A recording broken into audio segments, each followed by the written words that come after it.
Good evening.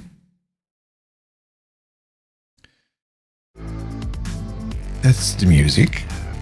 Good evening again. It's June 9, 2022.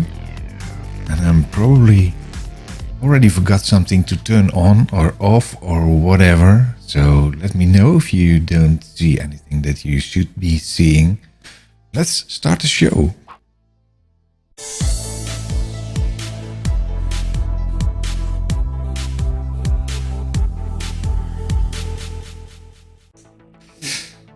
It's been a busy week so far. Yesterday, live presentation on the Microsoft Community monthly call to demonstrate the Excel Blazor Add-in. And I also need to connect with my VDI.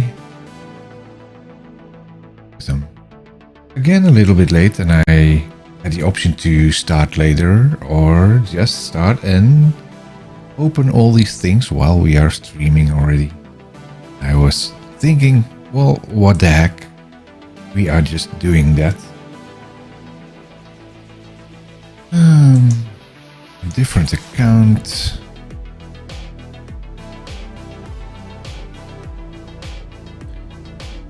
So how is everyone doing today?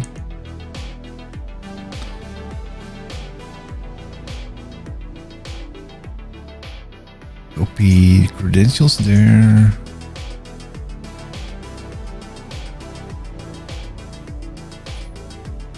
There we are. Go to the code window there.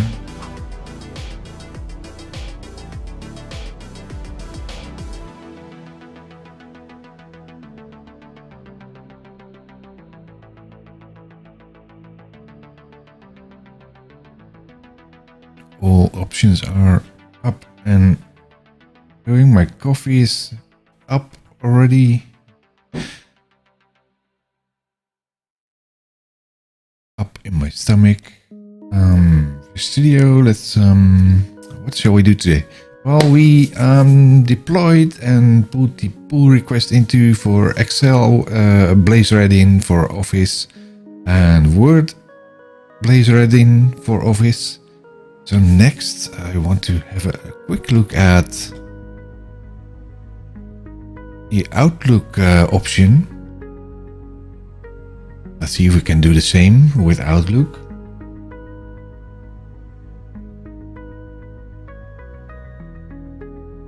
I have to find my email from my peer developer Eric Legault.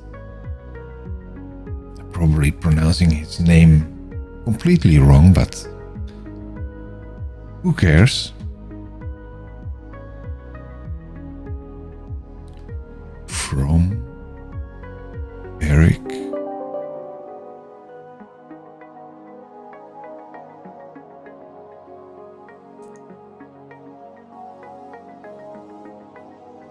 I missed a lot of meetings, what I see here. Blazor issues in Outlook add-in.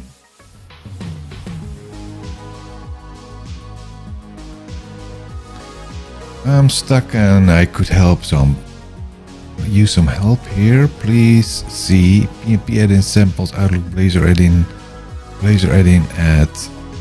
Let's copy that. Copy the hyperlink onto the screen that everything can be seen. Let's put the music a little bit lower because my ears are ringing. GitHub.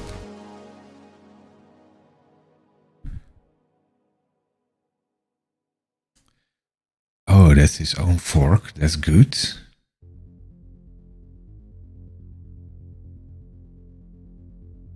Let's go in there, clone that.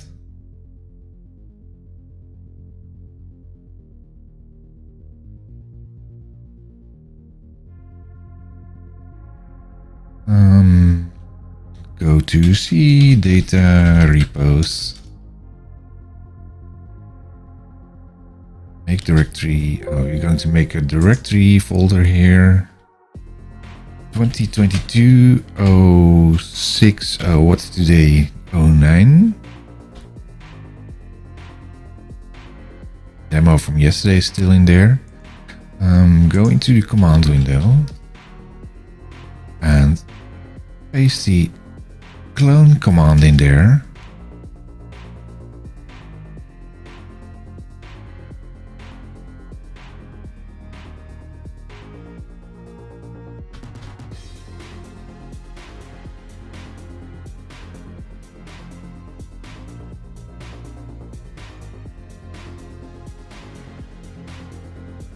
Let's see.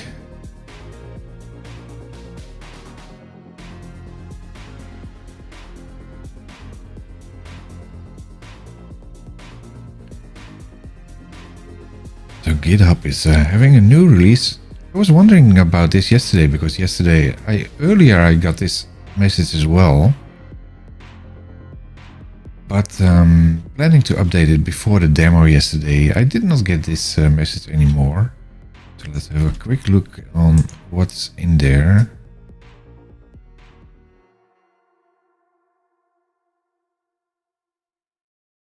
Fix merge queue API for path. See, personal access token.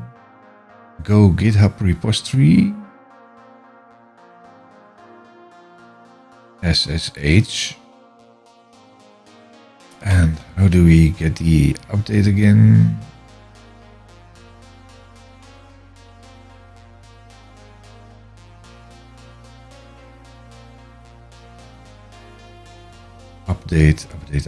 Update. We're on Windows. Windows here. Windows. Winget upgrade. See?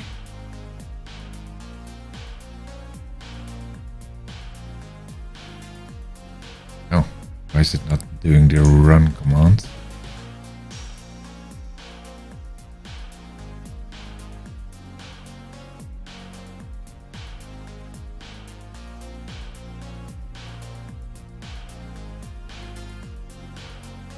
As we were saying yesterday in the demo,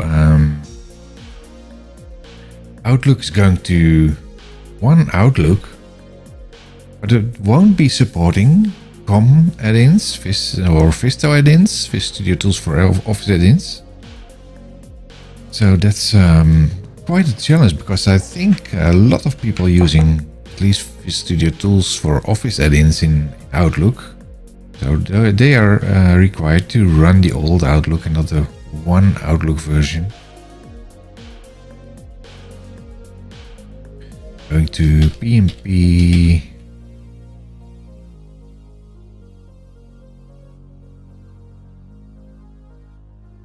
Samples. There should be something, I think, on the Blazor.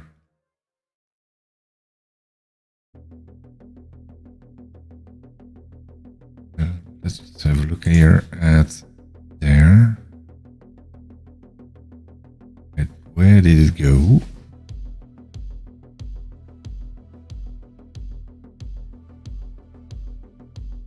Copy the link again.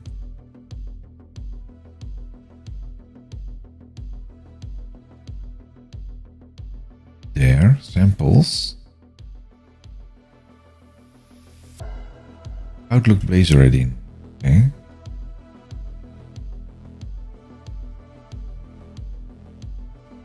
Outlook. Is it on a? What's on a special branch there?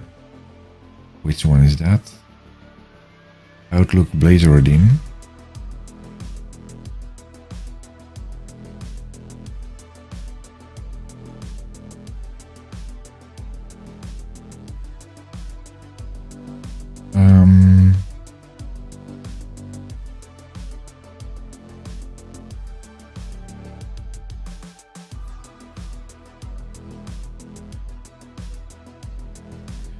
Always forget how to do this.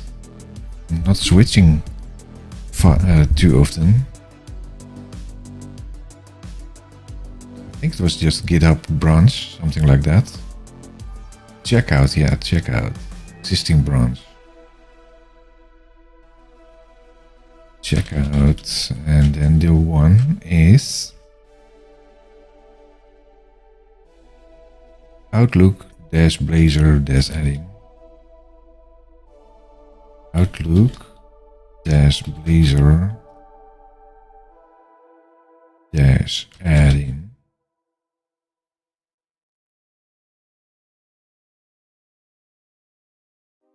Yeah.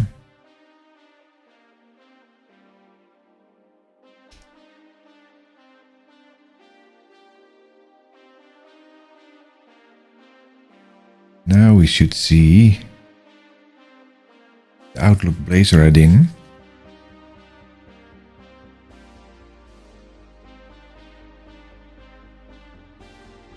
See the Outlook Blazor Add-in. And there's another one, Outlook Blazor Add-in.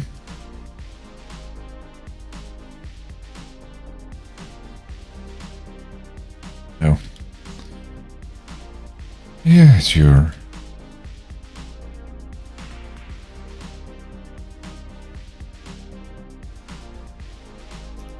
Outlook Blazor solution.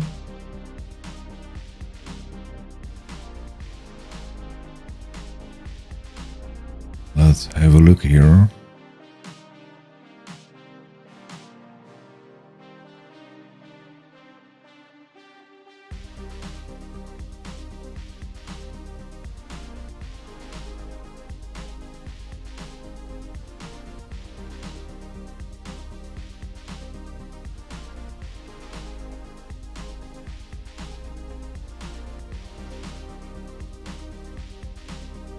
Client and server.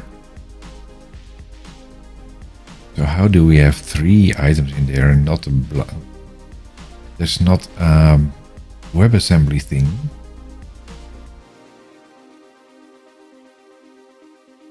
I think that doesn't work.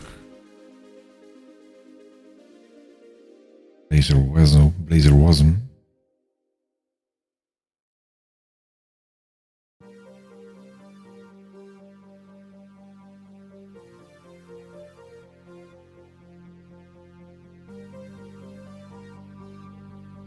Go in here.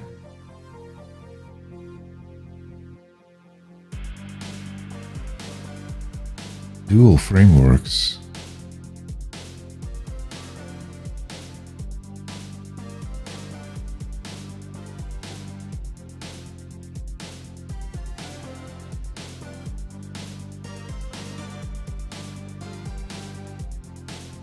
So what's the reason to have a server there?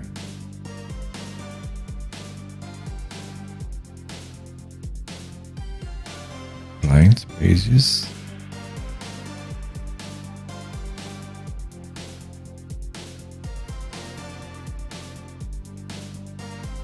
A64 data.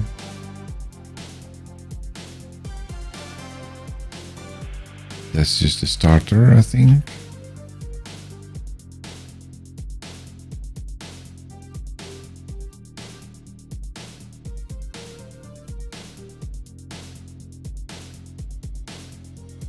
So it's just trying to read some information from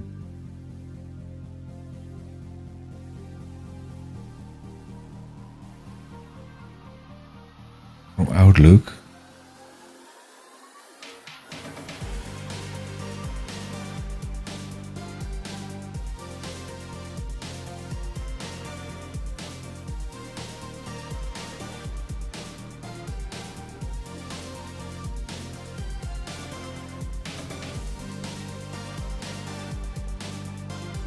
Rework from template to base sample UI and logic for getting the base 64 data. Thanks for your follow. Lubbock left.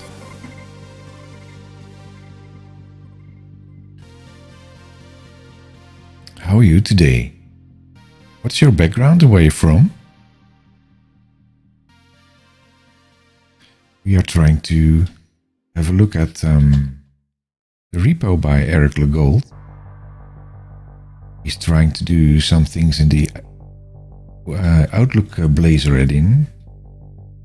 But I'm a little bit confused because there's both a server item and a client item.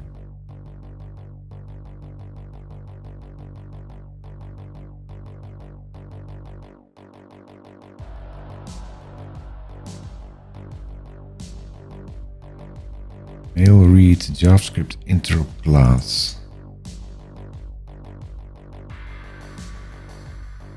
Welcome. Yeah, welcome. Welcome to you. Return value. It's more like the return value. I think it's more like ASP.NET.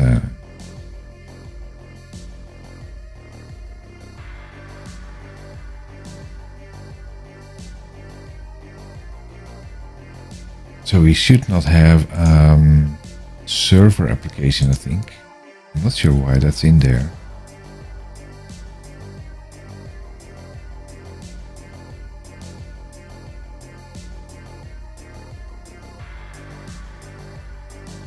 Because the only thing in here is just an error page.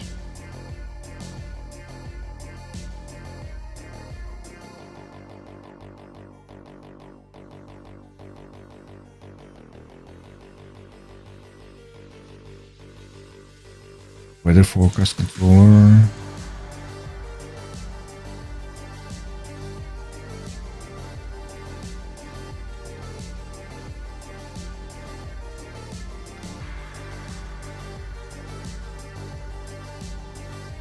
Outlook Blazor WASM application.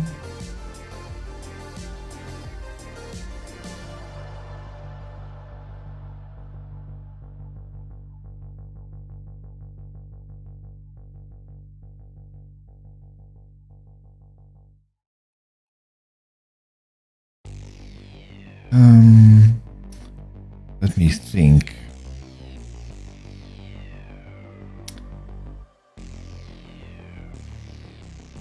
If I go from scratch,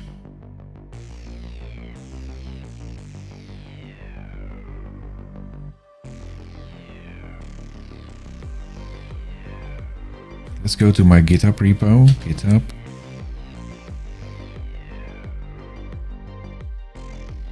Then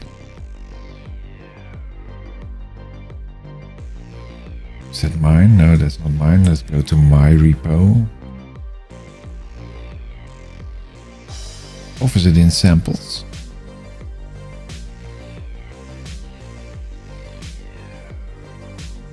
Get this one. Let's first fetch upstream.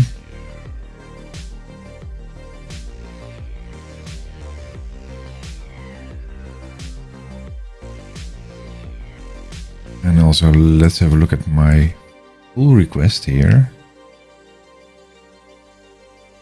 And it's not open anymore because it's merged.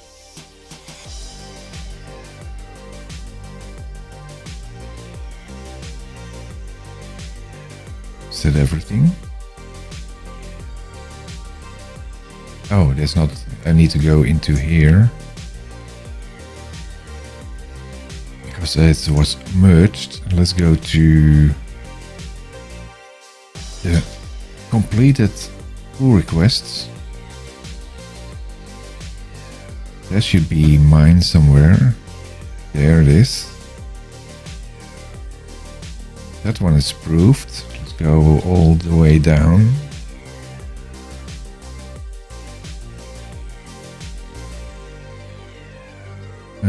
All these changes. Where's the merge thing there? View details. Checked. Is there another merge in there?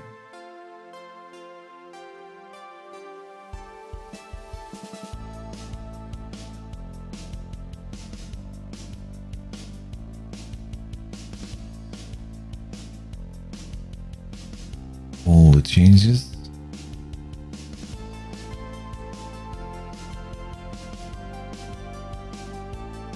I think I already removed my bronze from this.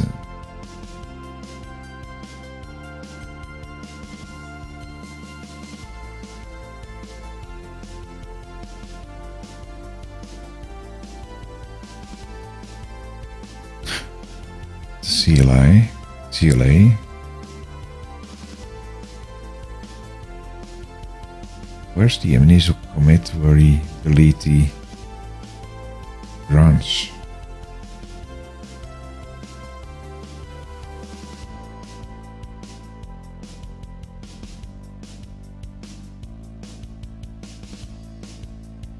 Well, let's check if my branch was already deleted.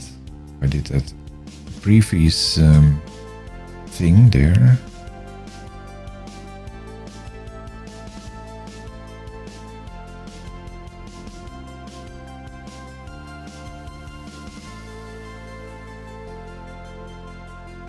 It's upstream.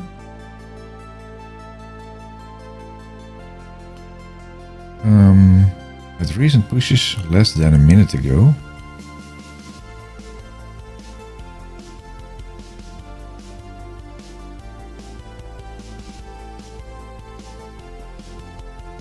Oh, is this one 12 commits ahead of his dev main?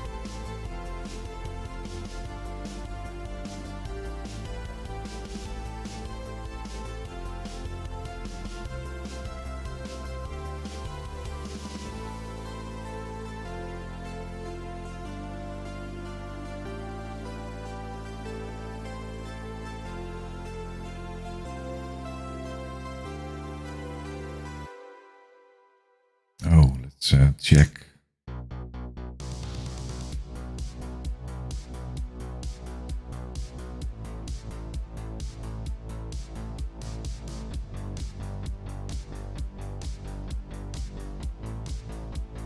What's the change there?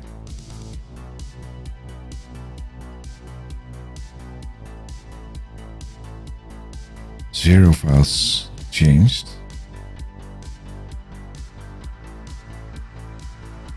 So that's completely irrelevant.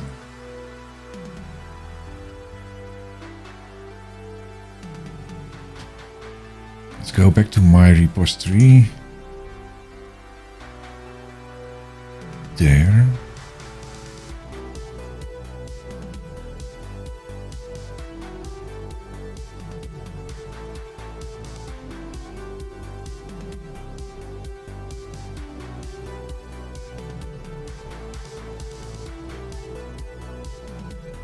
Fetch upstream, not behind. So why is the fetch upstream active then? This one.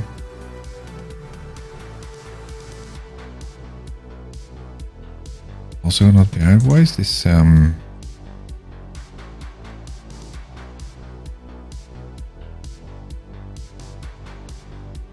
saying that it's 12 commits ahead of his dev main? Because it was already merged, I think.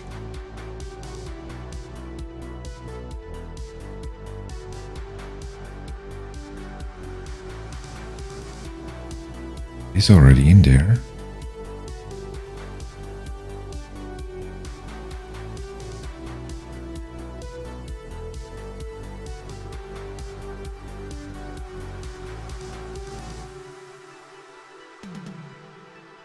And if I compare, there's nothing. Back to work for me. Good luck. Yeah. Thanks for stepping by and for your follow. There's a commit. Merge branch office dev main into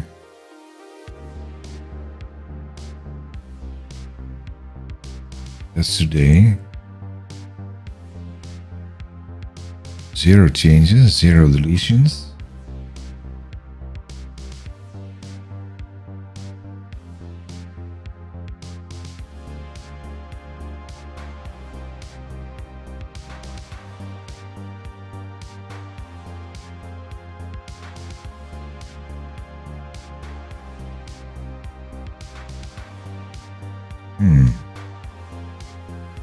thought I already pushed that in.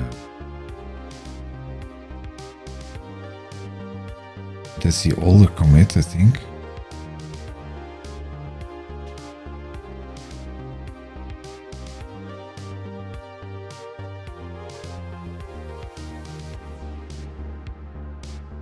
It's also not giving me the option to delete the branch from here.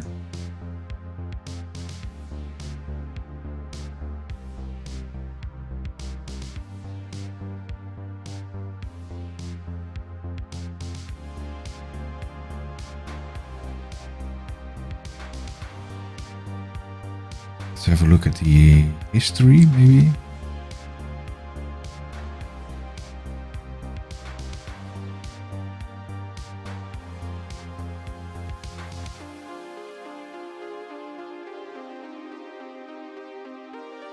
Wednesday.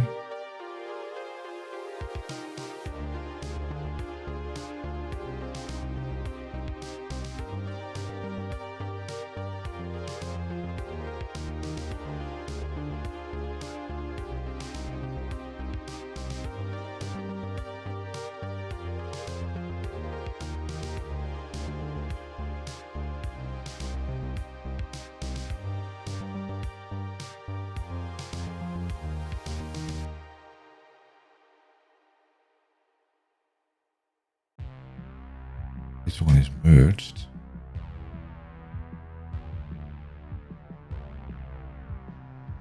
Then commits, so that's true.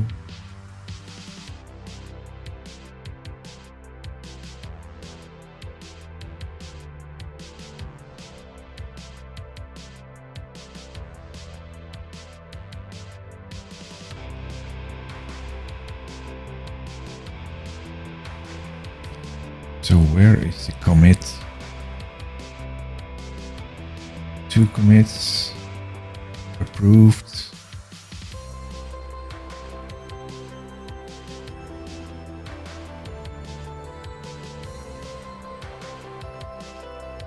Approved changes.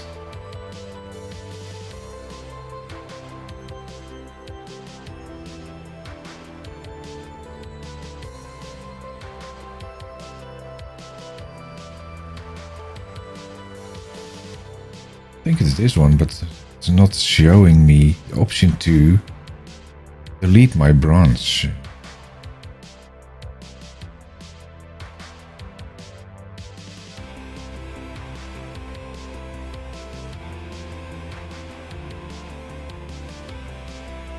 A, B, E, B, C, B.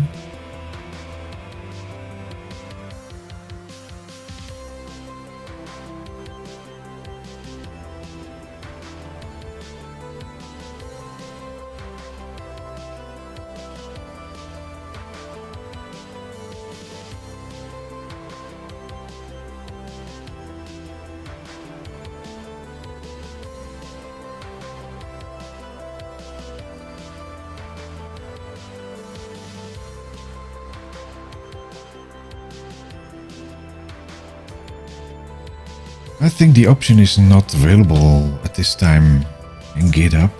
For some reason, I don't know. So if I go to close everything.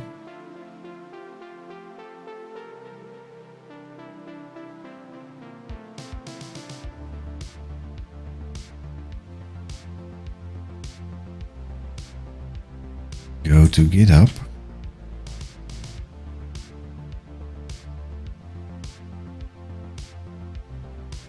Then go to my repo.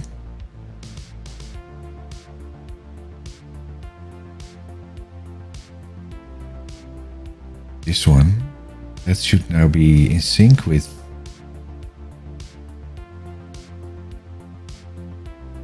dev main, so that's complete.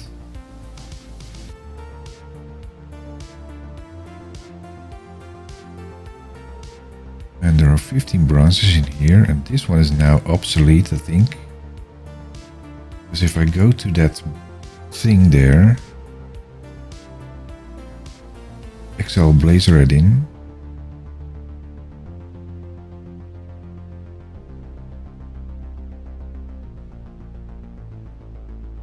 It should give no changes.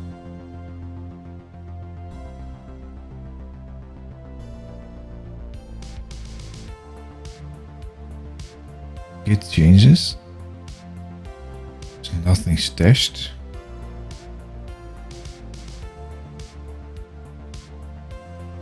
No changes.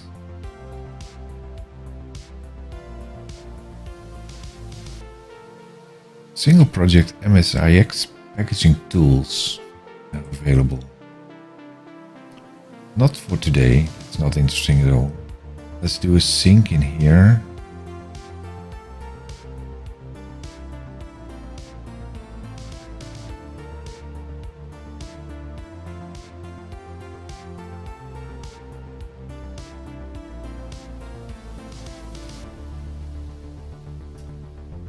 So no changes, so I'm not sure why this showing any differences there.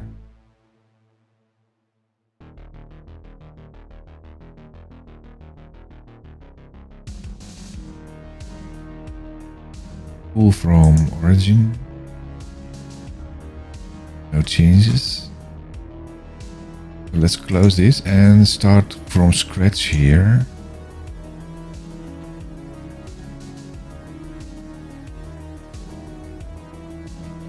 Go to the original one. No, do it to my own repo here.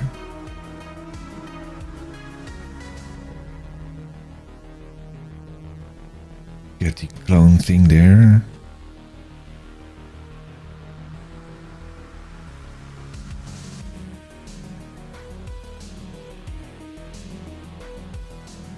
Data repos.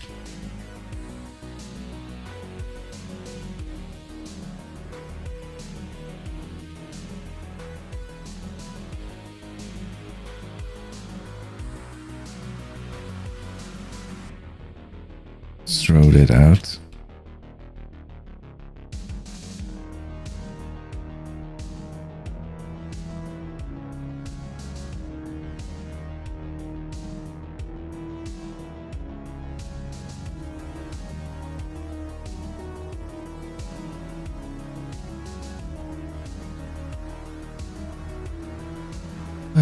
Go in here. Paste.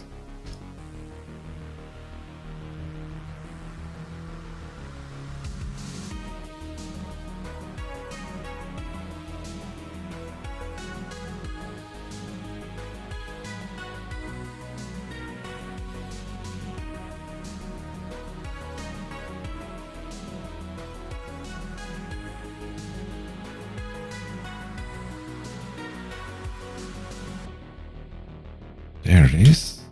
CD samples. There we are. Now we should have Blazor Add-in there. Blazor Add-in. 2 items. Excel Blazor Add-in and Word Blazor Add-in. We have to create a new branch.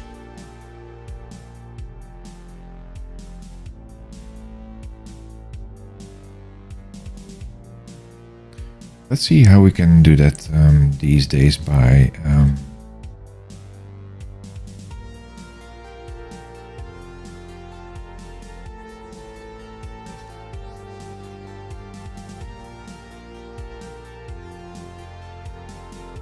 let's do it in here. Checkout B, that's a new branch name.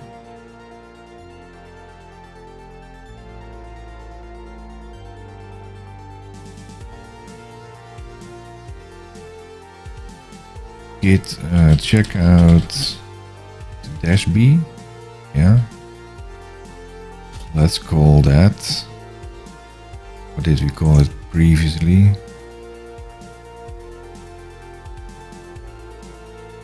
AFVSTAM, Blazor Outlook Add-in.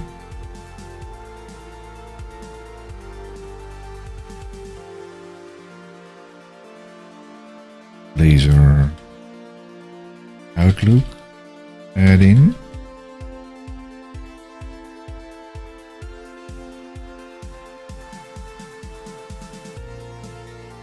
code dot.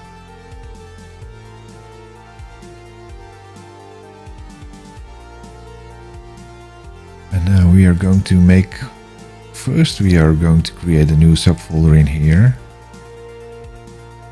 called Outlook Blazor Add-in. That should get a README file.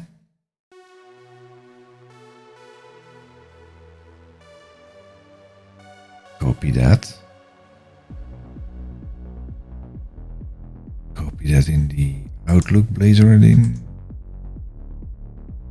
Paste. That should be called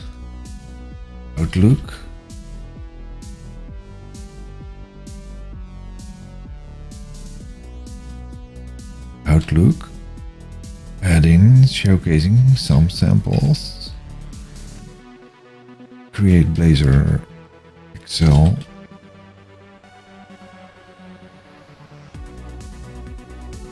Let's do Ctrl 8 and make that Outlook. You do have to review it anyway at the end.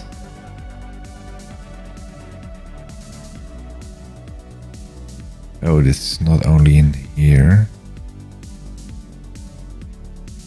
Let's do that in there.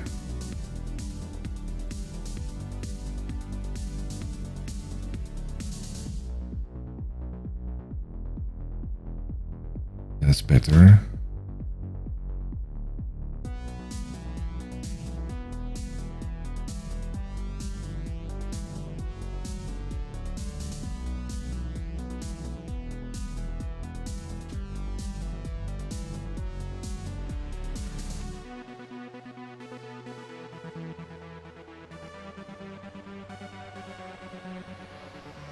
To do update before creating pull request.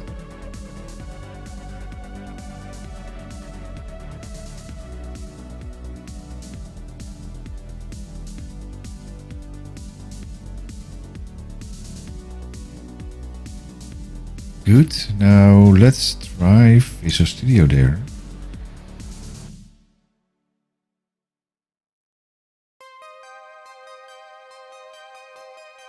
What we are going to do here is create a new project.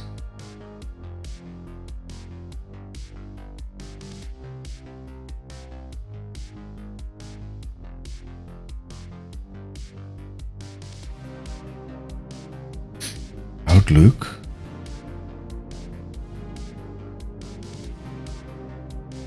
Oh, that's not what I want. Searching for Outlook here.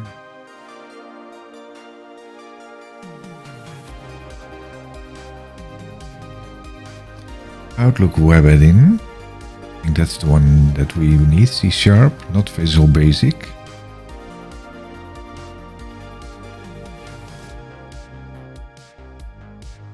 Next.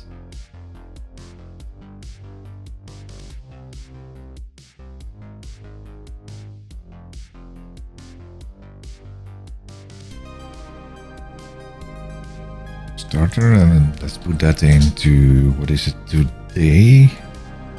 9, yes, that's true. This is completely irrelevant because we are going to change this over.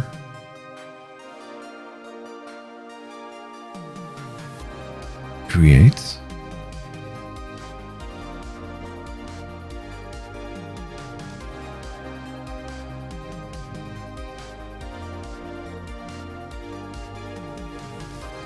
Let's see what the base project is for the Outlook Web Add-in.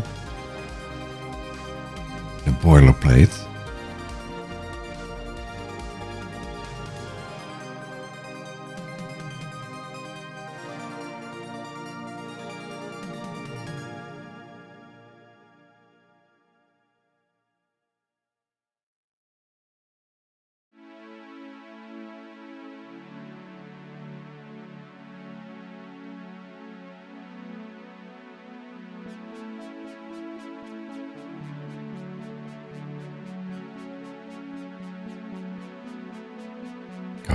You can do it. There it is.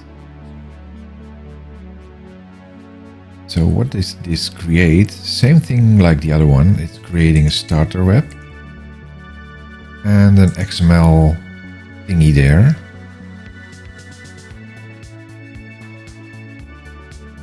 So let's see what's in here.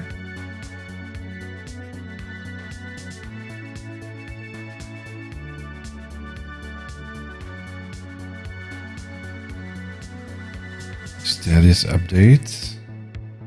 This is a little bit different than Word, I think. There's the website. We have some scripts in there. Message read and message CSS JavaScript there.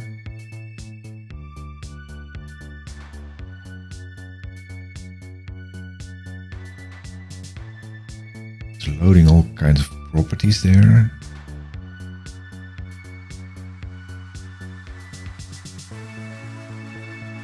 There's the initialize thingy.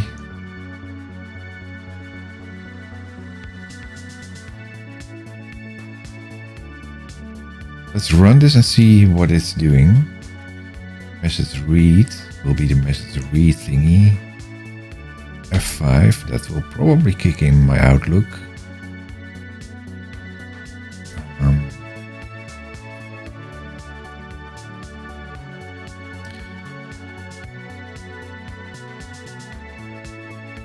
Let's see, what will I use for this? I think I will use this for this.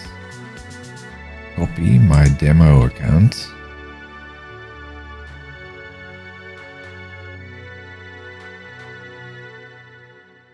Interesting, why is that pushing it in there as well?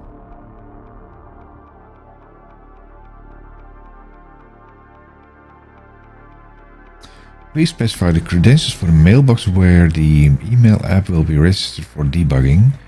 If you sign up for Office 365 developer subscription, then use your user ID as the email address.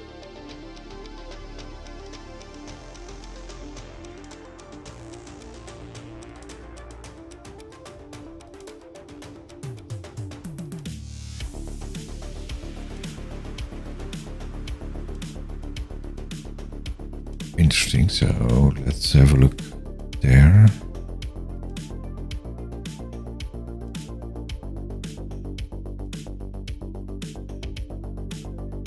Let's see if I can do this.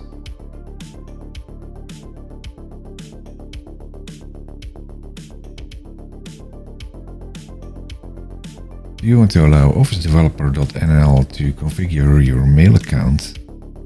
Why is this configuring? I think I already started Outlook before on here.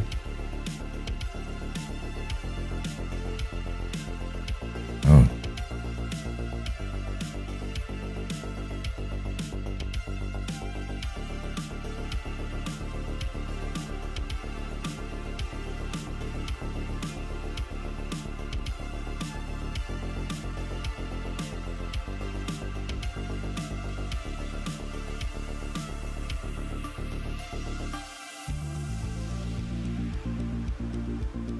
We're downloading the latest version. Okay. Switch.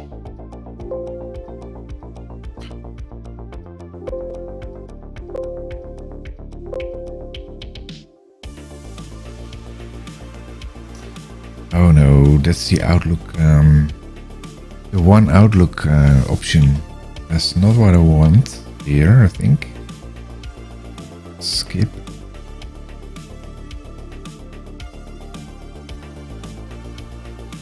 This is, I think, the one Outlook.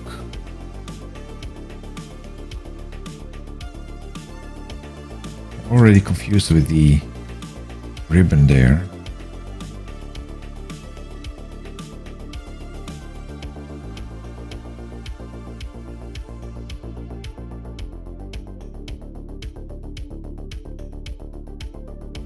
Let's try that again, Outlook.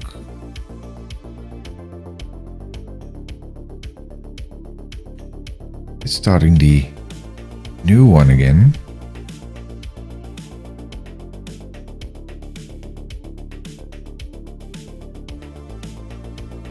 Ahmed, how are you doing today? I'm having my first look at Outlook to create a Blazor web add-in, but it's shifting me over to the new One Outlook version, and that's somewhat different than the other one. So let's first revert it back to the old one. And when this is working, we will try it as well on the One Outlook version, but I first need to get this working. This is the account. Yes, it has a new look. I don't know. I know. Show me. Office themes. Nice. Customize how you like it. I like it big, like the classic ribbon. But now Fish Studio tells me to log in like this, and I'm allowing it to do this. Allow some circular progress thingy there. Do we need to connect? There's an error. Okay. Due to multi-factor being required. Oh, and then I need an app password maybe. Let's see if I have an app password available.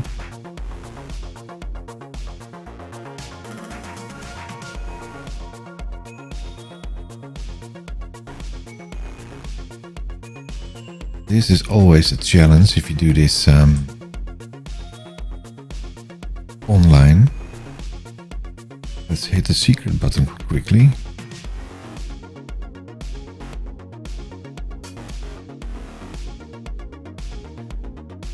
There's no app password in there, so let's go back to the code window.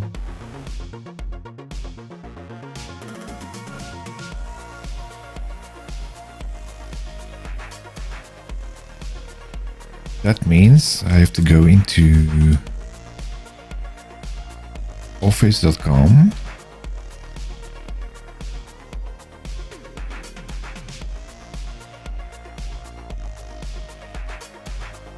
Accept the cookies and log in as me. That is the Office developer account.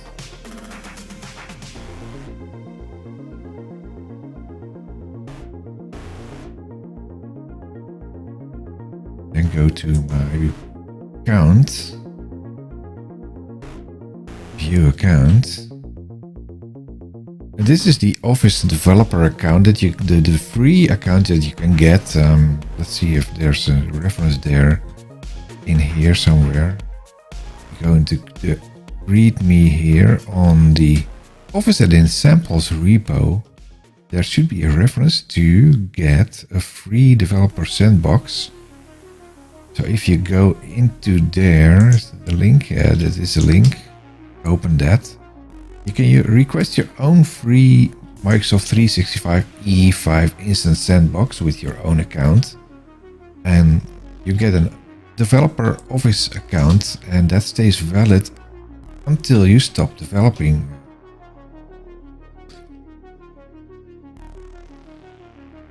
So if you don't already have this, then go into there and request your free Office 365 development environment.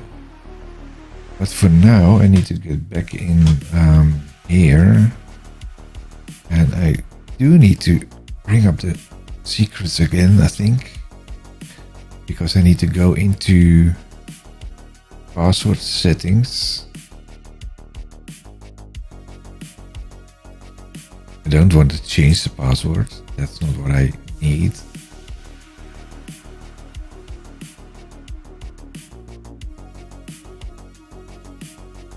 Security info.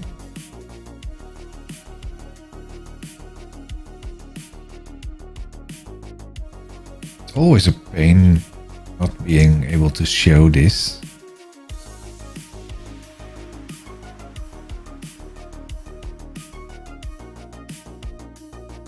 Devices, Security, sign out everywhere, no.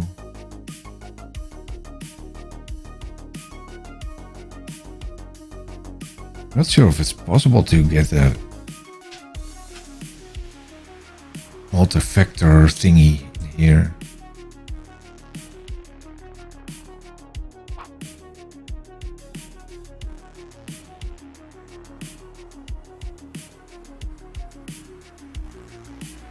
Settings and privacy.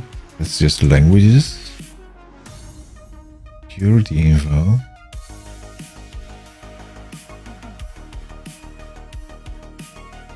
There's nothing here.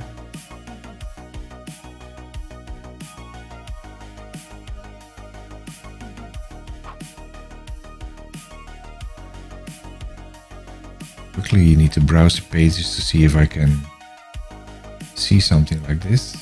This is my live coding window. View, overview, Office apps, sign-ins.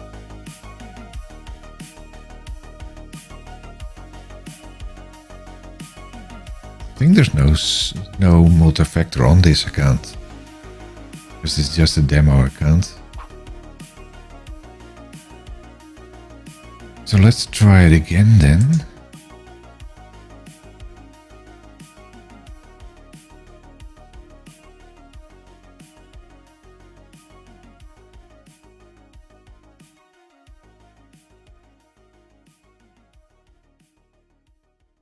This is all working.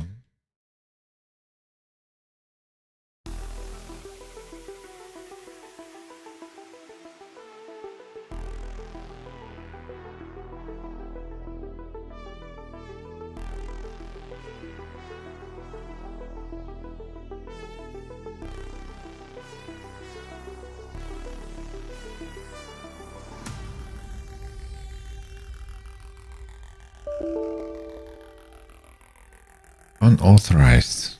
This may be due to multi-factor authentication.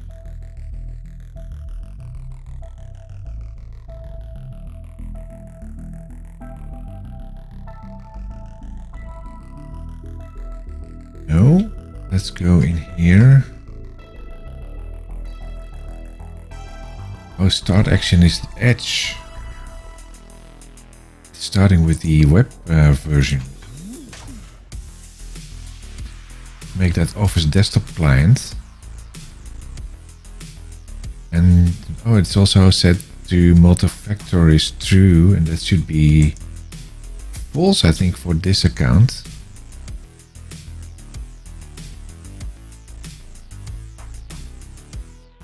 Let's try that again. F5. That's not allowed. Being required by your Exchange server.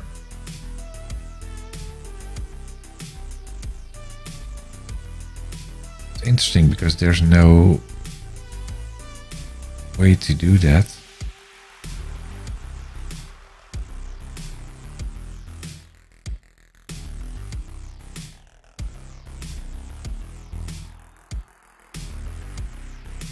Properties. Multiple projects, starter web. That's the website. The other one is the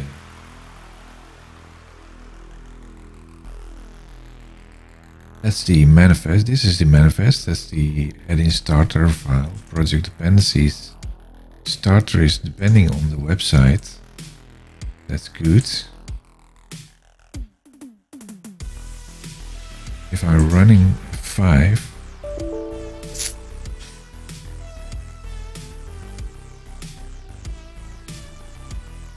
Not sure why it's trying to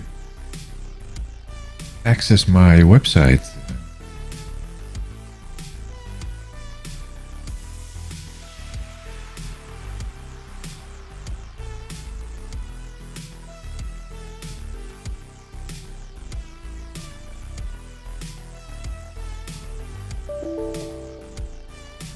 Cannot debug the add-in because Microsoft Outlook is already running. Okay.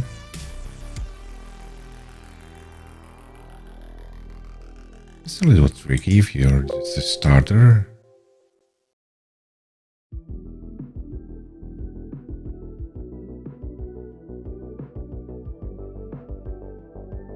Building again.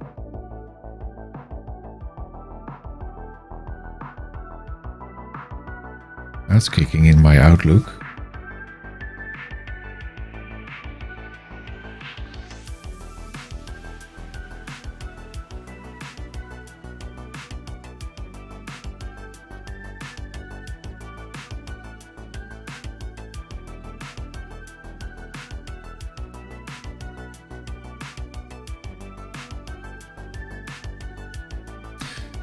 Is there anything happening here? Is it only on a new email, maybe?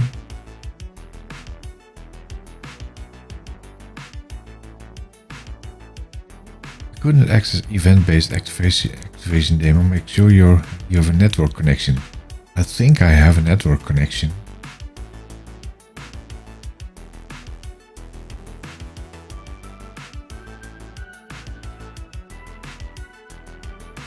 Oh, there's one in here. There's several items in there.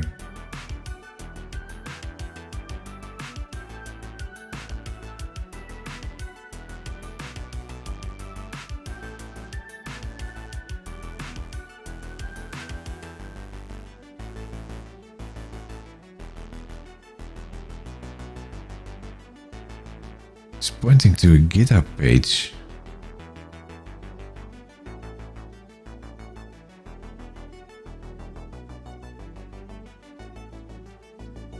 I don't think the GitHub is down.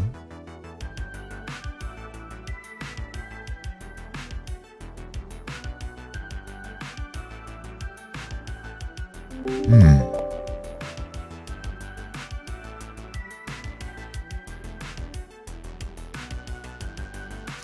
"32 weeks overdue." That's nice. Okay, miss. Let's go back in here. File, options. Then go to add-ins. Let's see, what add-ins do we have here? Trust Center.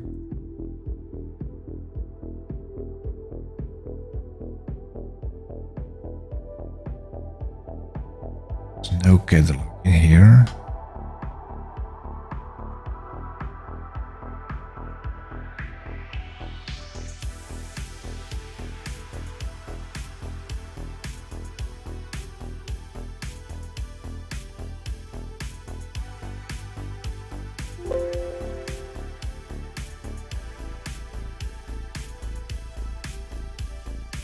It's a little bit different than the Word and Excel hosts, apparently.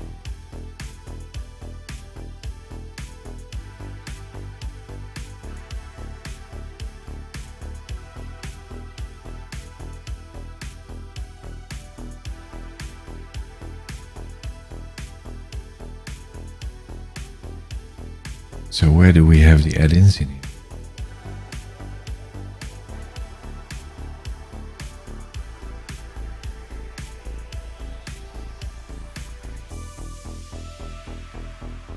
It's only common-ins.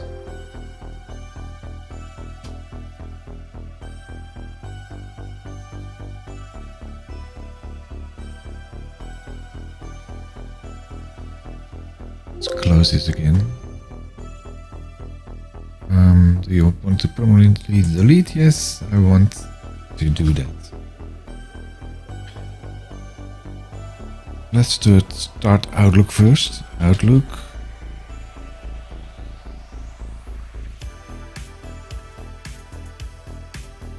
And make this the default profile. Don't prompt anymore.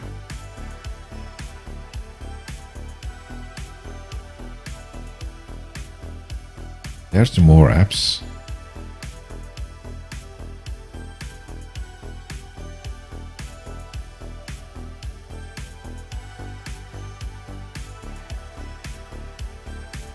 Oh, that's the reason my add-ins are deployed through Exchange, I think.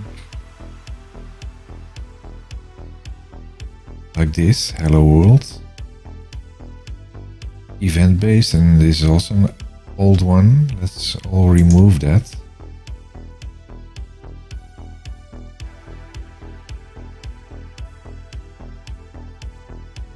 There's the hello world thingy.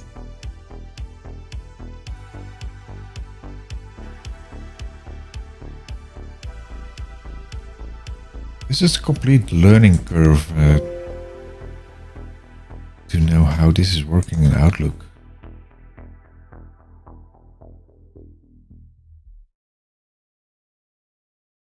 Let's first get some add-in active here. There's a Viva Insights active.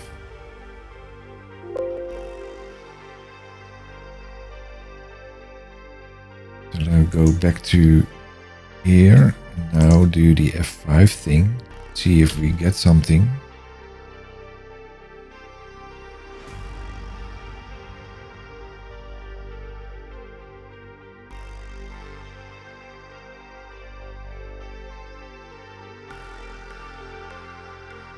What do we expect here? But oh, this is a comment in, is it?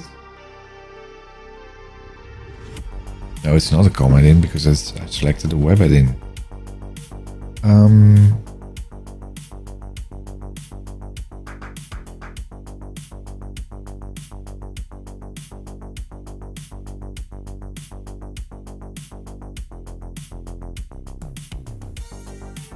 My add-ins. Is there now a new one? There's a new one. Web add-in starter.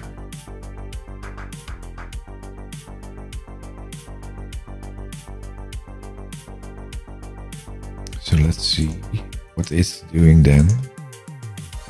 New email.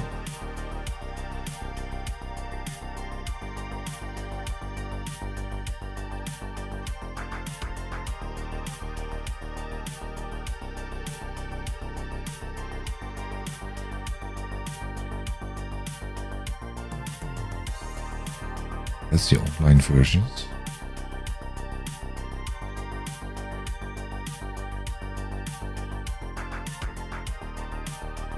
I wonder what this what it would be doing. Let's go into the README. Maybe there's some information in the README.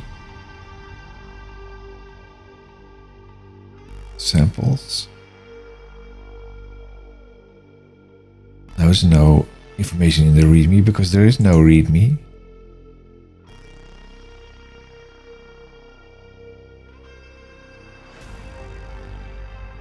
Outlook YouTube app.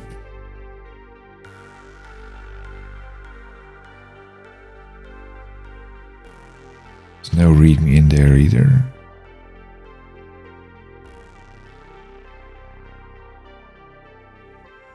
Set signature. I've seen this one working.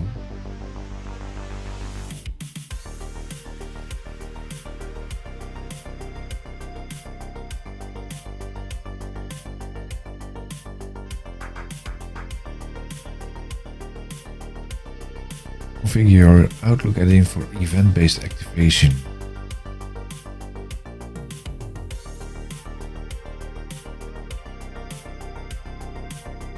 Download the manifest XML from this sample to a folder on your computer site. Load the add-in manifest.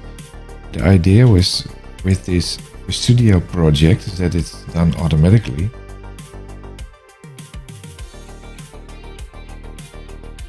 Well, let's have a look at the manifest then.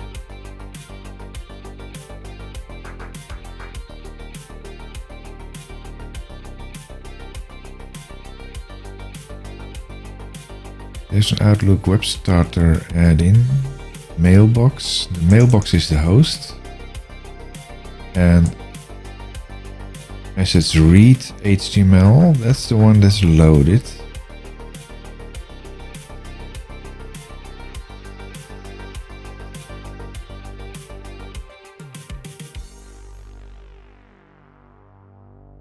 Mail host.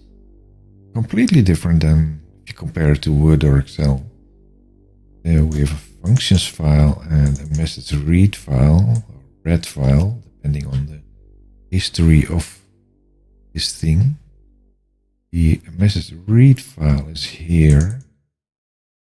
And what's in there? Is there only script in there? No, there is some sort of UI.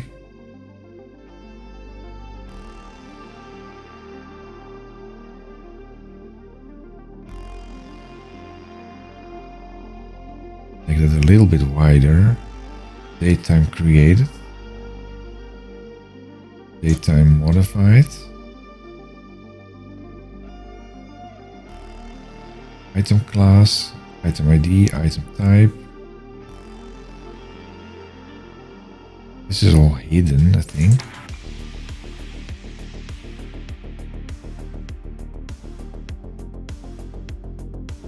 It's also hidden? No, that's not hidden.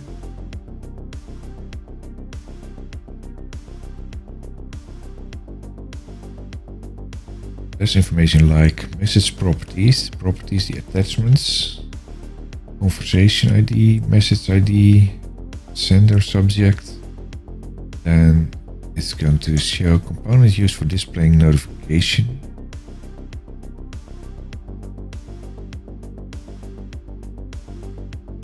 Is that only if you read a file then?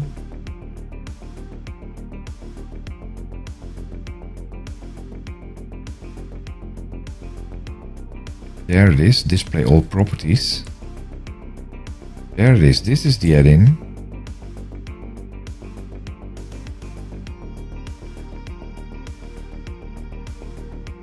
So this is only visible if you start the application. Read the message, I mean. Display all properties item. But it's also in here. Okay.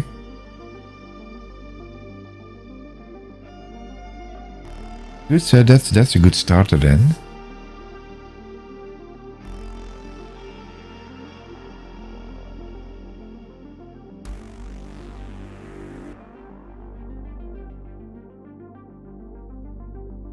Okay, so that's a challenge then.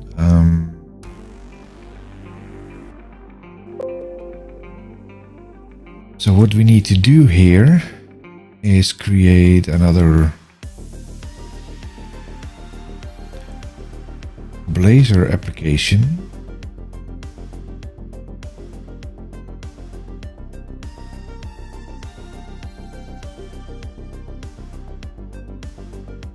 Start Visual Studio.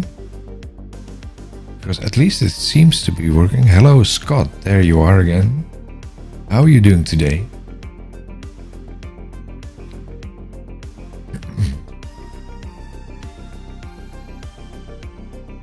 Create a new project.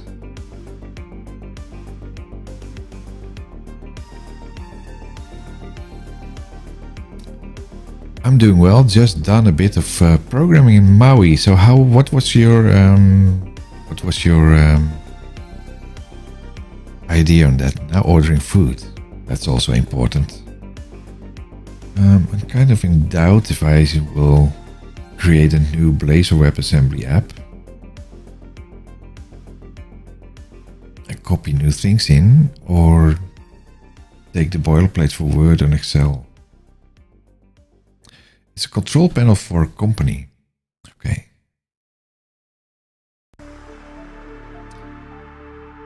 A standalone control panel, I guess. And it should be running in all platforms, like on your phone and Mac, Windows. Yeah. I gave the Maui thing a little bit of thought. And I think it's not at this time not feasible if to do that in Word or in Excel. And I have a picture somewhere.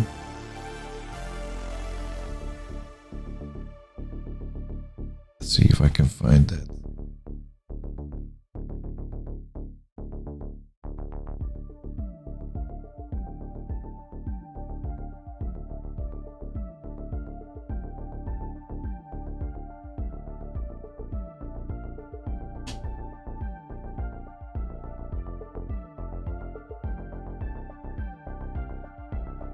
I'm not allowed to copy my own picture. Why is it not possible to copy my own picture?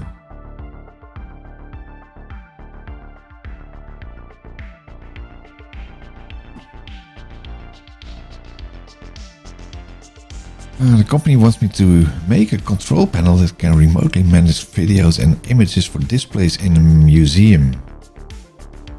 That's interesting. Actually, I did something for a museum ages ago. It's like the Boerhaven Museum in Leiden. Boerhaven Museum.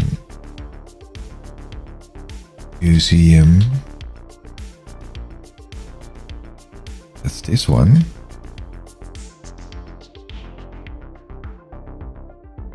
And I had to build the object inventory system. So each item that is stored in this museum, that was stored in the database, and I had to build that for this museum. Do we have an English menu in here? Looks like it's only Dutch. Not sure why, because it's a real interesting museum to go to. Not only if you're Dutch.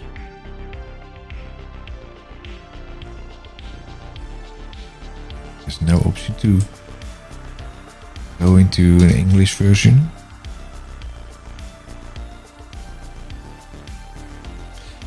Well, actually, the application that I built back then was built in a what is it, a 4GL language, like it's called Clarion. I don't know. Google. Oh, that's a different Google.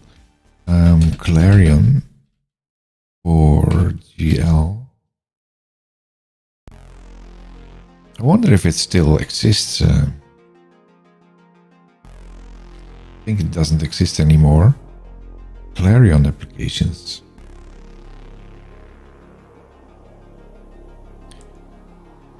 Apparently it's still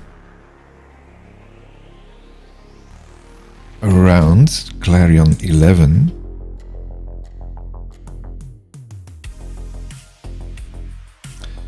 The idea behind this Clarion thing was that it was generating a lot of the UI, and but apparently the downside is if you want to do some customizations on that, and that's usually the case with 4GL generators, that you have a real hard time to do the customization, and that it takes twice as long to put in the customizations other than building it manually. So in the end, we spent a lot of time to do this, and yeah, it was thinking back, it was not a good idea to put it on Clarion, I think. But I'm pretty sure they now have a different backend.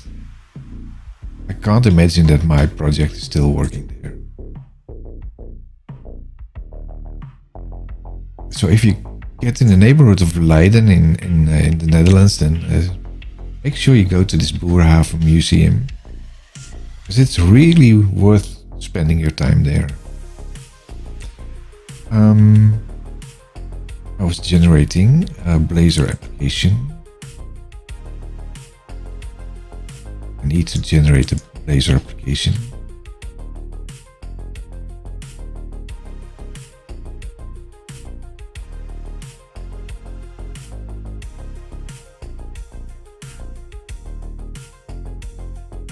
Come on. WebAssembly.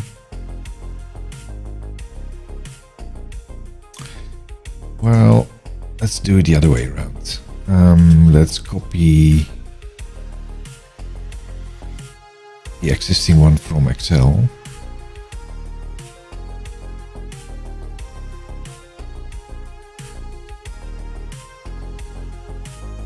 And for that I need to clone the repo. Doing Google too much.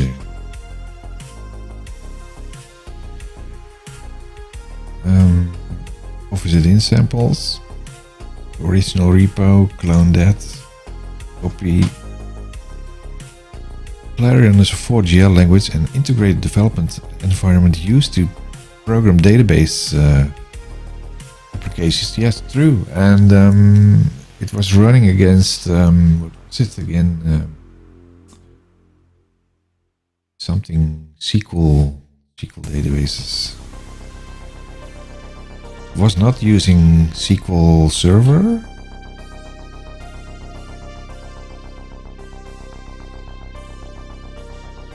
SQL databases.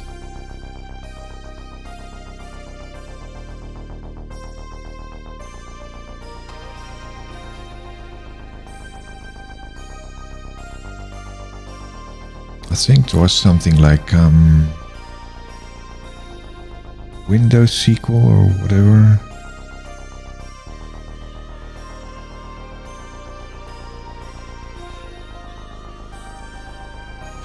YouTube. Is there a YouTube thing? We're rolling? Any sales manager watching this, Oh, you get an ad first. Yes, I know this is my demo, I think. Skip ads. True, it was published. But already the information on the information was already outdated because this one was failing. And it's fixed. I got some feedback there and gave them some feedback because this link was already failing because it was pointing to the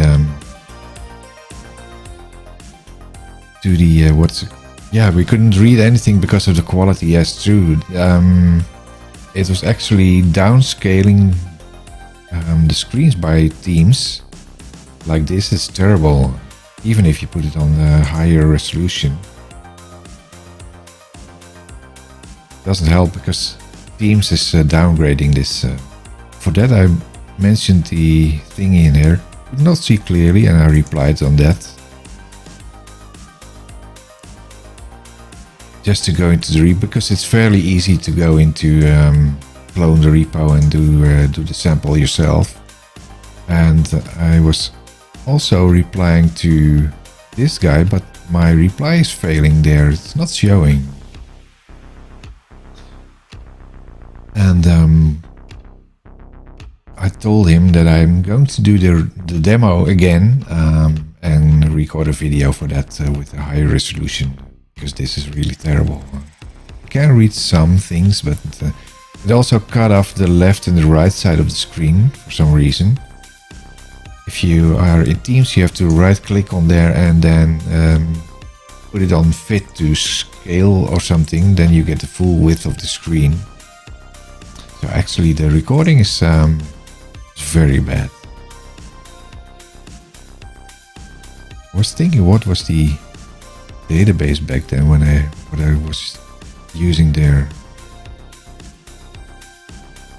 was not MySQL or whatever. It's a Google Clarion database.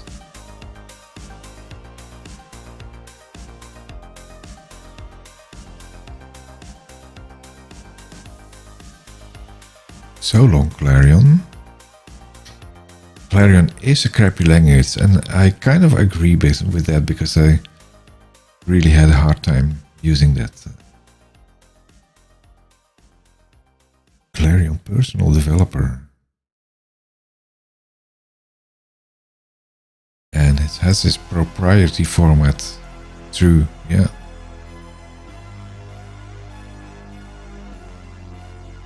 Let's see if there are images there.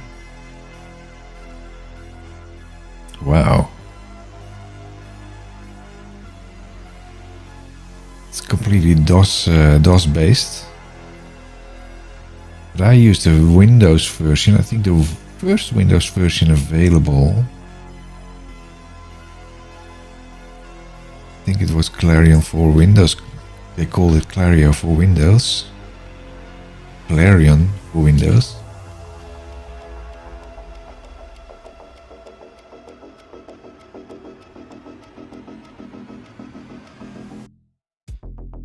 I do recognize it. The screens are just as blurry as my demo that came out from the community call recording. But I do recall screens like this.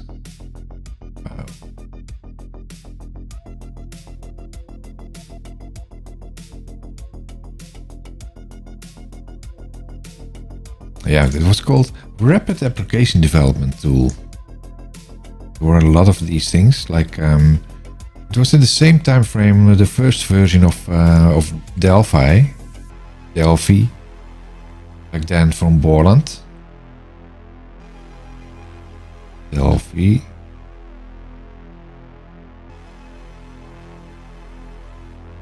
That's still around. Well, not for Borland anymore, but it's now from someone else. But back then, in the same time frame of Clarion, this was Delphi version 1. Same time.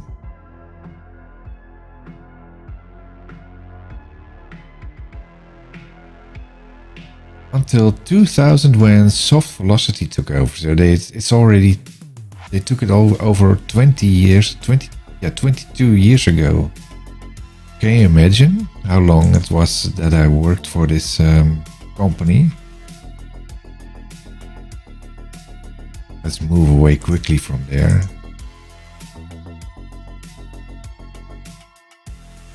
The Office Add-in code. Copy the GitHub thingy there.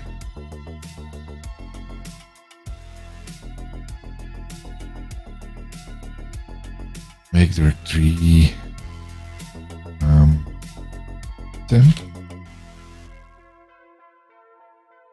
Let's clone the repo in from the community there.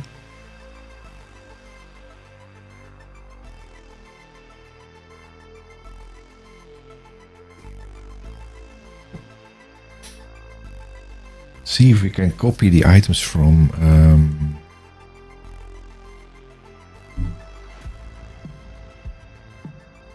the Excel repo, turn it over into Outlook,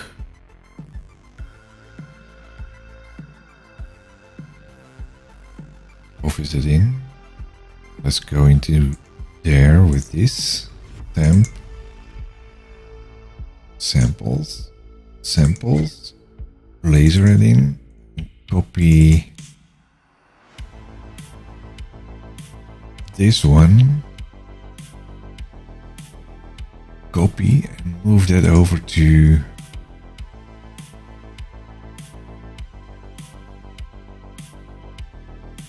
there. Have you ever had max length error with Vis Studio? In what context?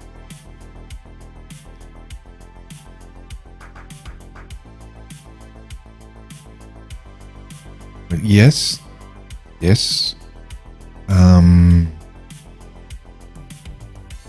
And that depends on some setting, I believe. Let's quickly copy this first in Blazor Add-in, Outlook Blazor Add-in.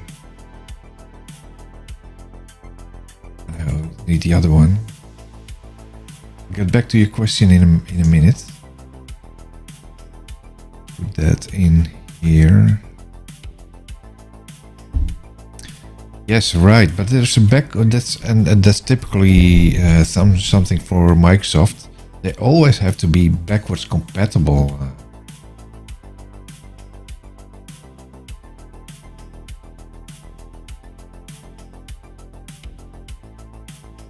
As the max length.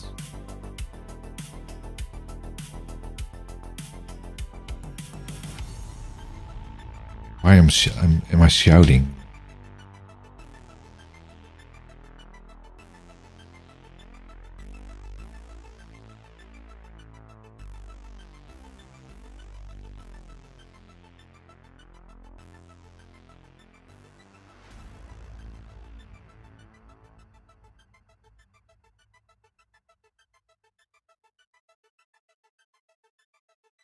Maximum setting for the path is max path, which is defined at 260 characters, and that's usually when, especially maybe you can see that in here. If we go in here and the office add-in samples, and then we have samples, and then we take the longest one here, and then let's make a description. Well, that's not even 260 characters, I think.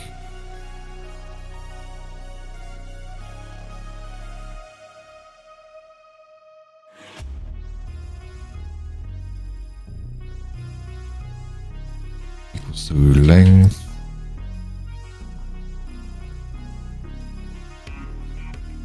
See, that's only half of it.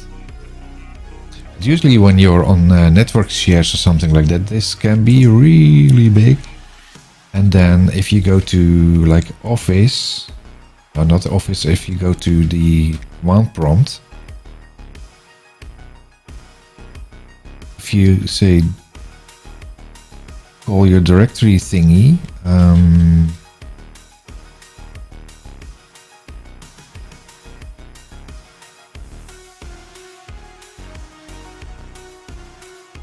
there you are. If you do a directory -x, you see that internally this file is stored as office-1.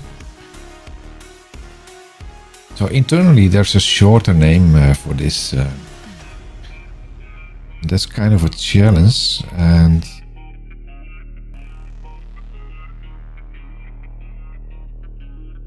is there a max path in here? Don't think so. Also with this one, with the path setting, that's also way too long. Sometimes that's also extended over time.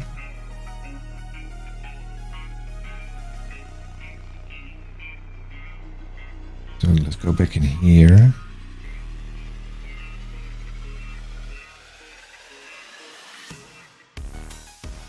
So these days the maximum path can be longer, but it's not always supported on every operating system. To enable the long path, you have to maybe set the setting.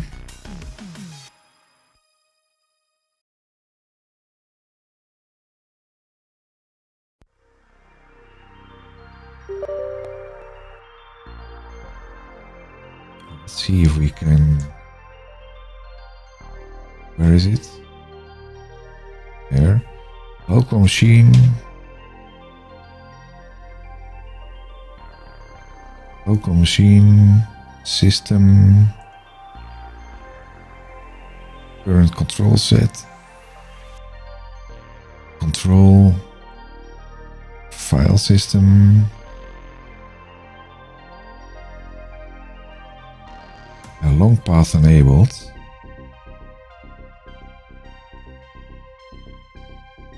It's disabled in here. So it might be working if you put that to 1. Let's copy this in the chat. You can have a look at it. Oh. Not allowing to put things in my chat.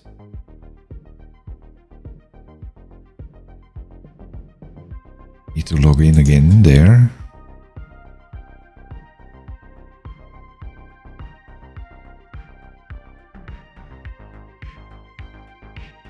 A restream kicked me out.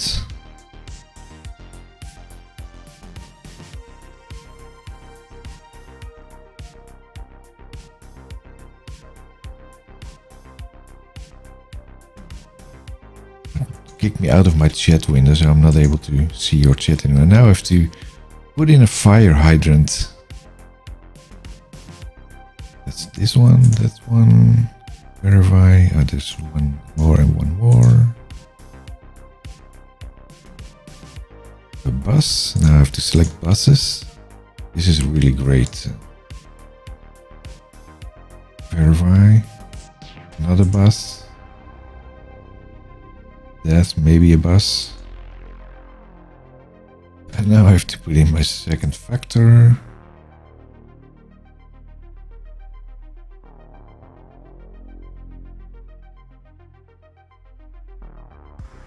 And another one, bicycles. How annoying is this, guys? Bicycles, new images there.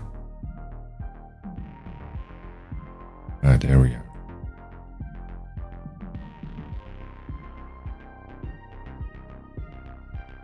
But even if you enable this setting, that's kind of tricky, because what happens if you're running on another machine? Then it's a real pain in the where the sun is not shining if you're running into locations with these long file names.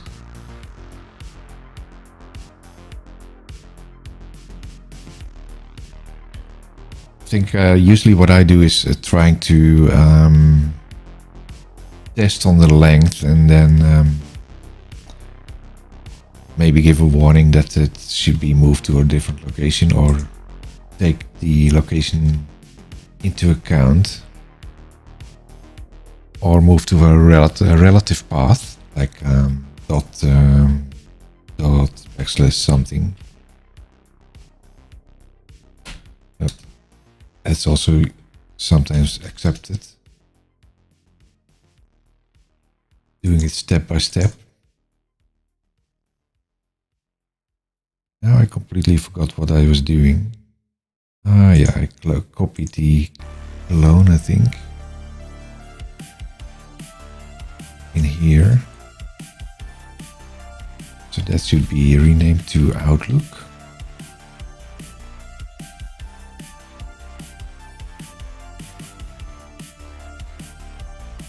Oh, there's an Altum. What's at the end there? Take that out. Then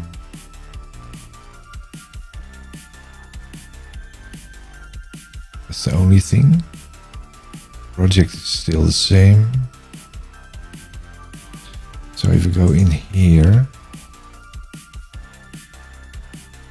now add the other website. Add existing project.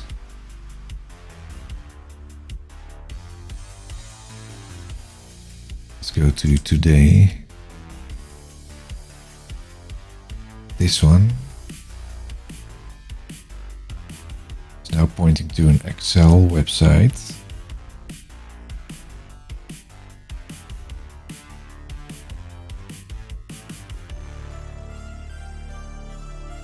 So let's have a look here, because if I start this one only, properties, startup, let's only start the Blazor Add-in for now.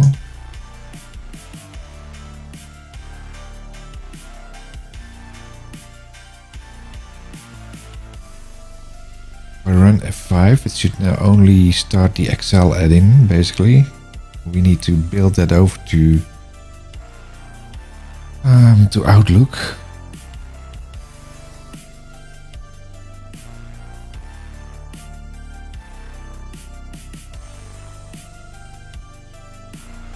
That is working. So far it is loading. Yes. Okay, so now challenge will be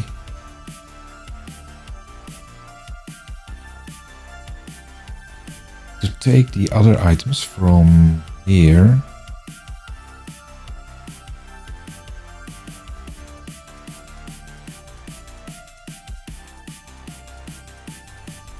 to the new website. Where's the new website? There. So we still have the index. That should be called Outlook.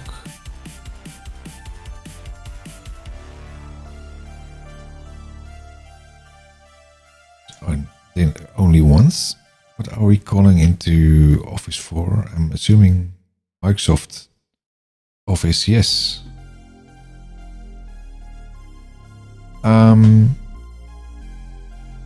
What I created previously was building an add-in for Excel and for Word as an add-in for a task pane in your Word environment.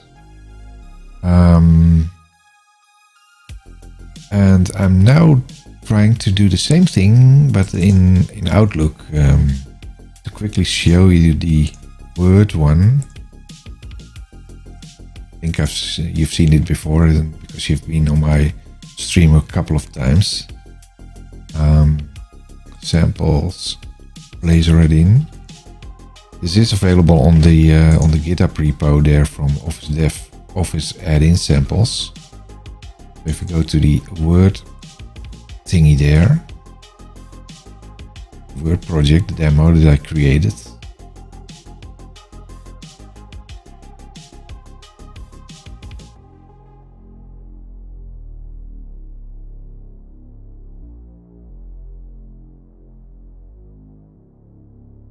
If we run this, probably have to stop this one. It's already stopped.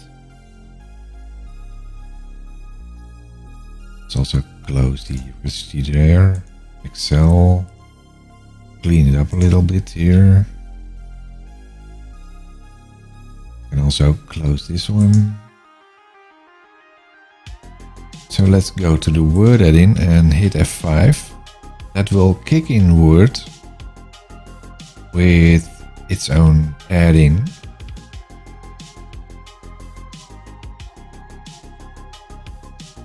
There's Word. I make this a little bit smaller, otherwise it's behind the chat window. And it will kick in a website as well, like this one.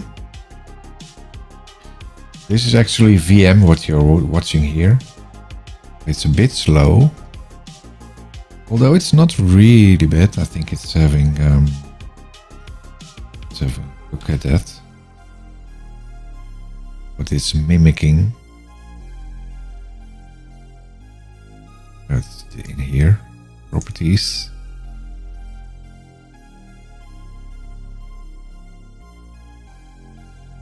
It is actually a Xeon processor.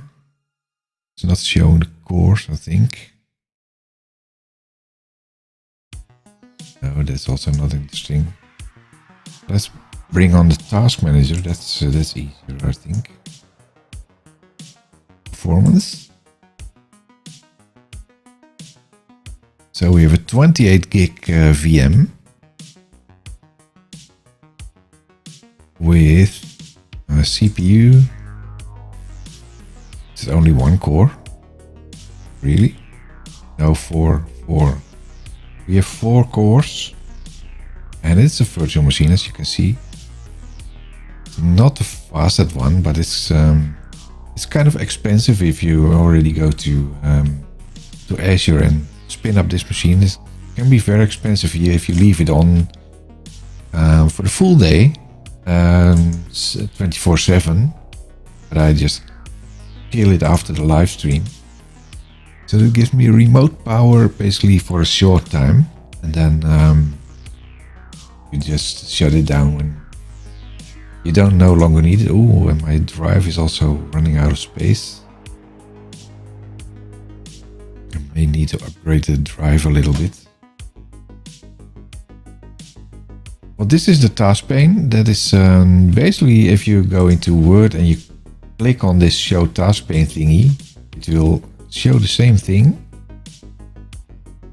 with the benefit that you can actually interact with your Word document in this case, like I already had that loaded. If I set up the document, it will put in 5 paragraphs in there, and I convert them to content controls. Now these are content controls. I tag the content controls and modify them so that you can see the tags there. And you can put some event handlers on that, and delete content controls, all by interacting with these this add-in there.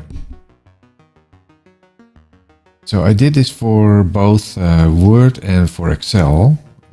So my next step will be to do this for Outlook as well. But the Outlook is a complete different beast, is what we found.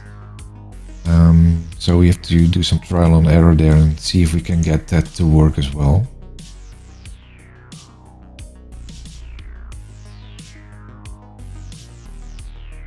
So the basics are the same. Index thingy there, we can keep that. So let's throw out the bubble chart because that's no longer needed in Outlook here. Delete. Let's start with this one. And now we want to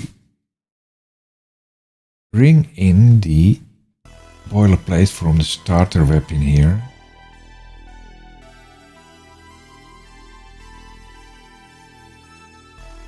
And that's in the message read file. So this is basically just HTML and no Blazor.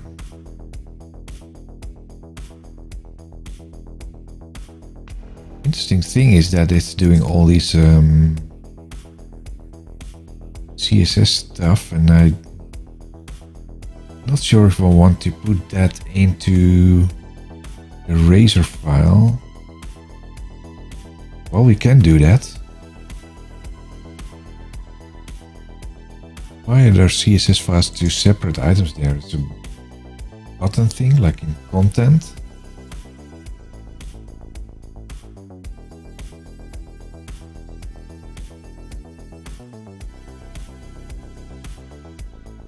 So yeah, there's a content folder there with CSS in there.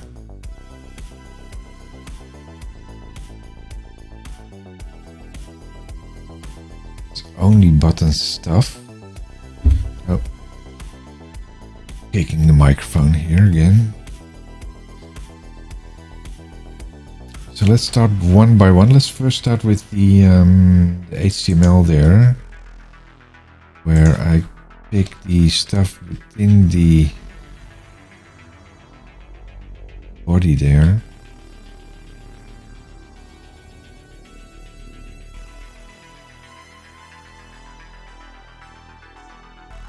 This is banner.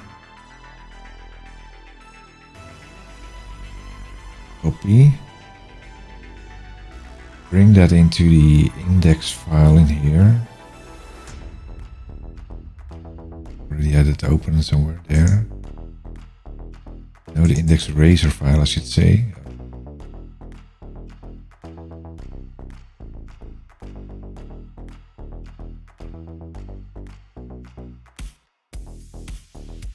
So we'll miss a lot of things there. Content header. All properties. So the content header will be something like this.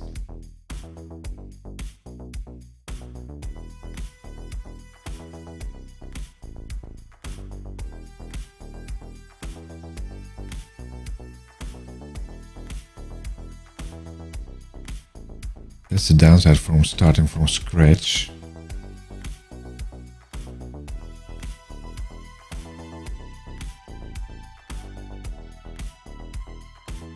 We can remove all these items as well. And end with the div.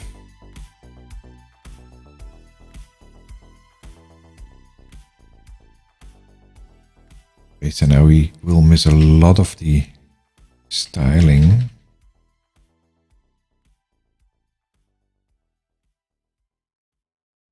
It's all text, and then the C# will need to fill all the items like this. And merge that in.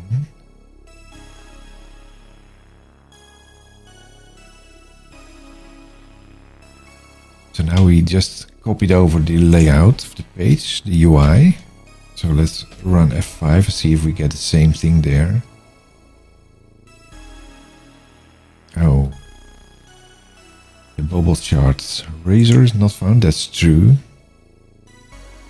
Why is it pointing to bubble chart then?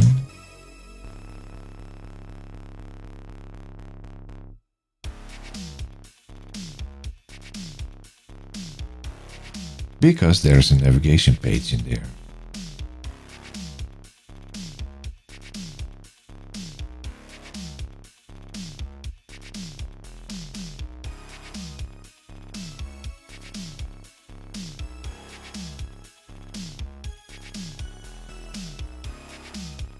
We just can remove the bubble chart demo. Run F5.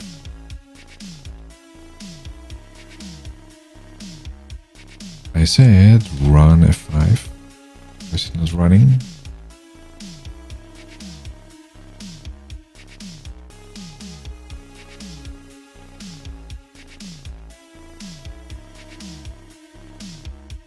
All these leftovers.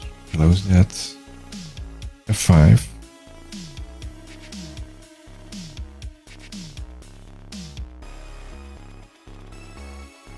We now should get something with properties in here. There it is. So the next step will bring in the CSS part.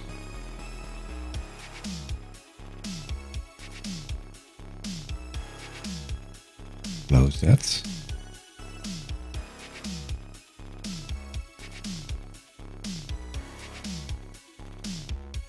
Let's bring in an item here. Oh, it's still running? No, it's not. Oh, it needs to be done on the folder. That's quite annoying because it's showing the tree in here.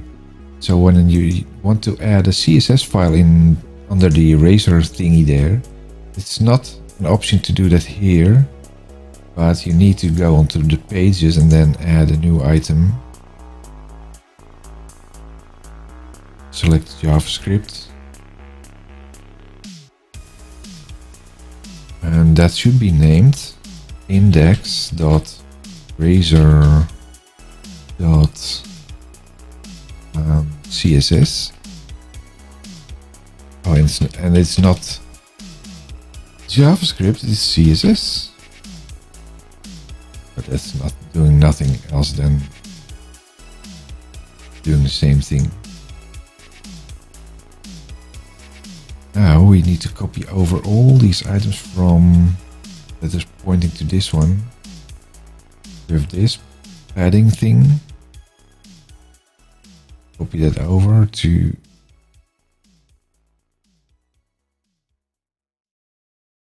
there. And there's another one. The content thingy. These two, the buttons.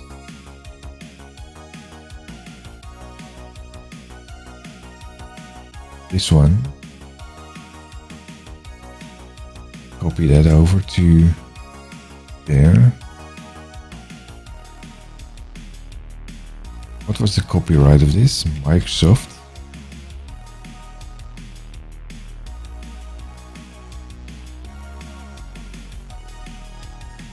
Button styles.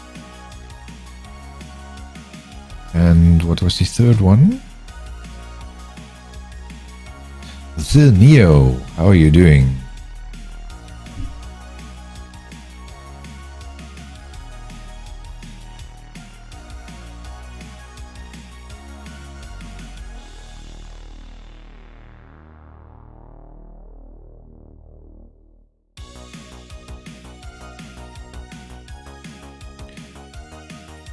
That's the button. What was the other one? Oh, this one. Message banner. Also in the content thingy. This one.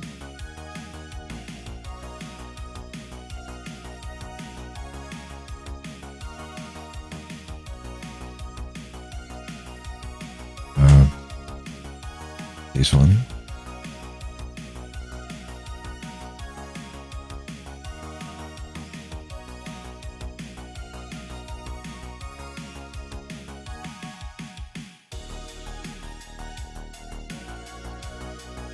can go because that's the same thing.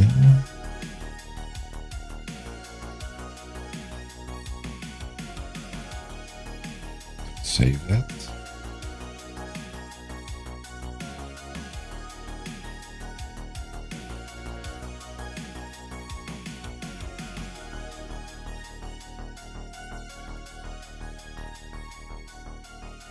Blazor chart JavaScript not found. Is there still something going on with Blazor bubble chart? I don't think so.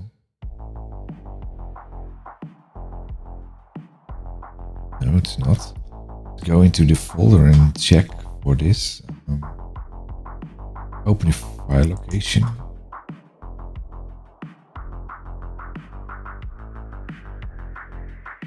There's no bubble chart in here anymore. Should be good. So that CSS is now in there.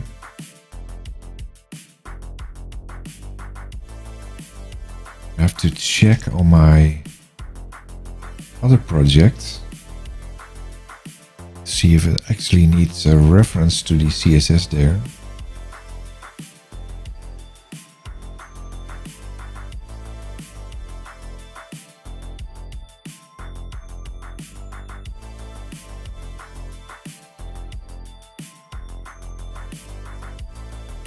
For instance, this thing with the about page has some things on there.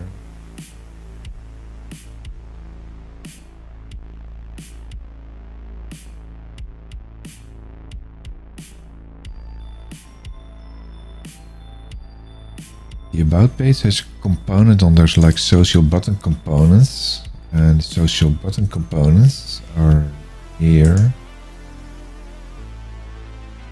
Nothing in there, but there is in here. Looks like it's automatically picked up by convention because of the naming.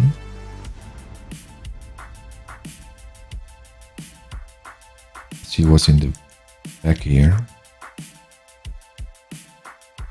There's no references to the CSS either. So it should be good.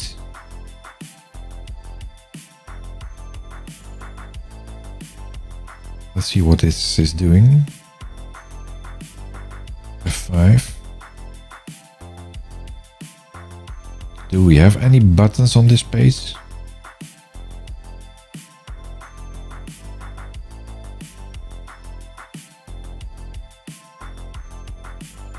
There are completely zero buttons in there. And it's also not scrolling. And there's a duplicate here for all properties as well. But we do get some styling here, apparently.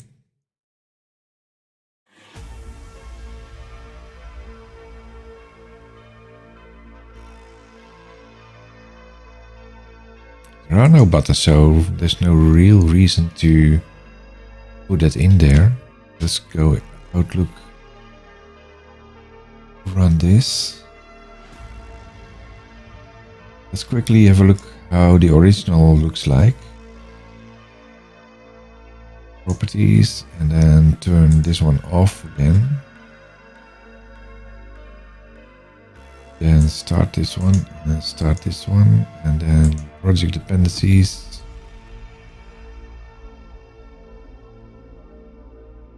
It's not depending on the other one.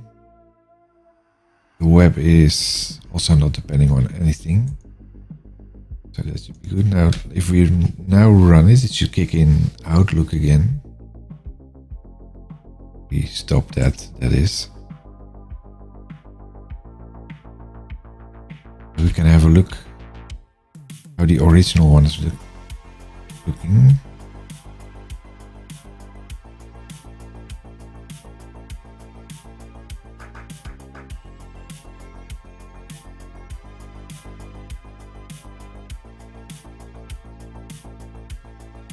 Now this one is highlighting, display all properties. And And as you see, there are no buttons at all here, so it's completely useless to put in the button styling.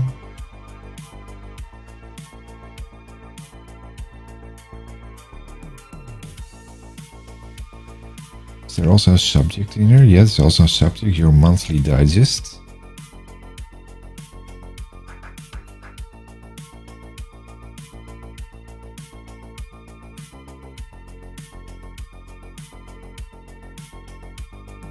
So that's good. Now let's have a look here if we are removing this one. Let's stop Outlook here. And change this one over to the project files. Now the starter, that should be moving to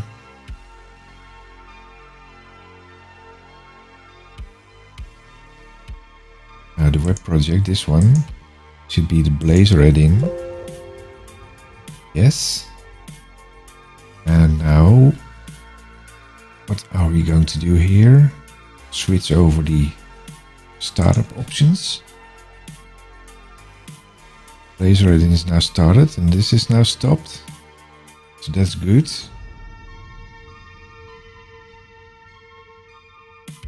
Okay, let's see what happens if we run this.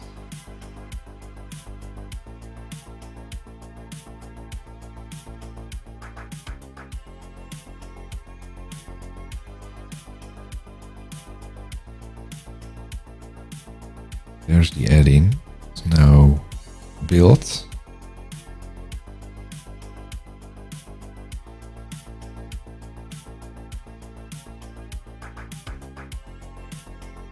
Styling is now much better. So if we do this, display all properties. There's the Blazor Add-in, but it's obviously it's now failing because this is not pointing to the right thing. So we need to adjust the manifest here a little bit.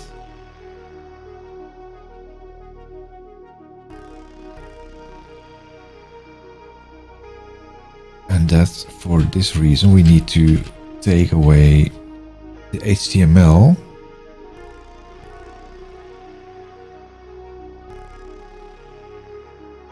I think that's the only thing.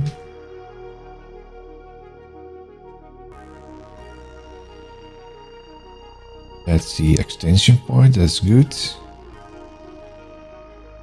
That's the URL resource ID, so that's good. So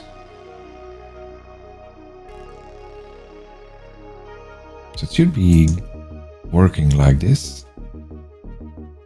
Let's try that. F5.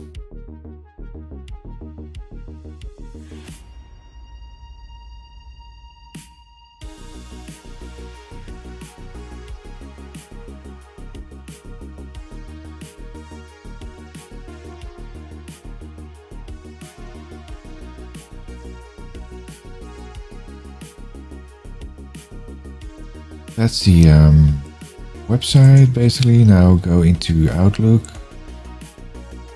read an item that should light up display all properties, and it's still working. Could not be started. Close the dialog to ignore the problem. It's still going through the wrong one.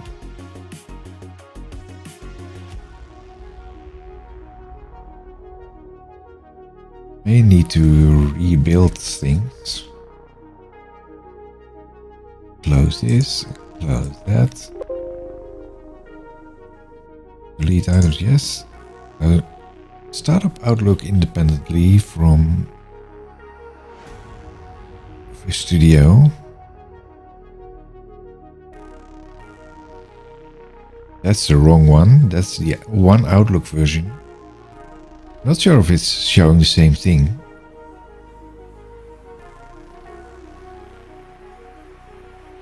No, it's not. It's not showing it in here. Yeah, but I think it had a cached item, but when I try to start Outlook here, as of this week, as a preview version, we have the not only the normal Outlook, but we also have the one Outlook version. That's basically the replacement for the Office that we all currently know and use. Let's go in here, File, I think Options. Oh no, this is done differently. We have to go into More Apps. That's the difference with Excel and Word. We have to go into Get Add-ins. Actually, Outlook has a much better interface to add and remove items from your environment. They actually built a UI to do this in here. We have the Blazor Add-in in here, and let's remove that.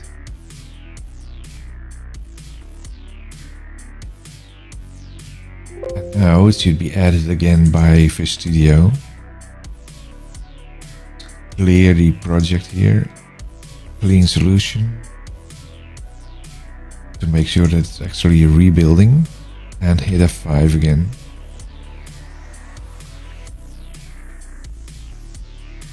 Deploy started.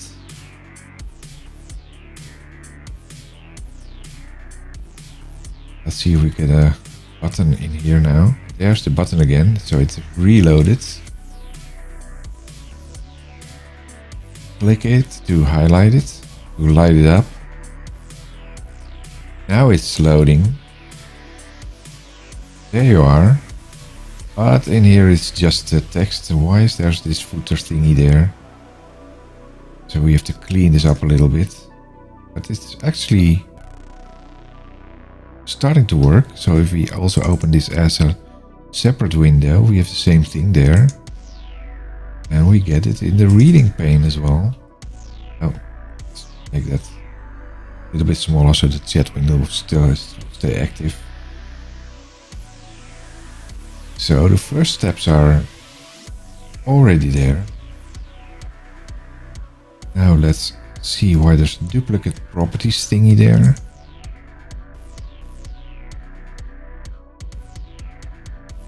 Because we have two of these.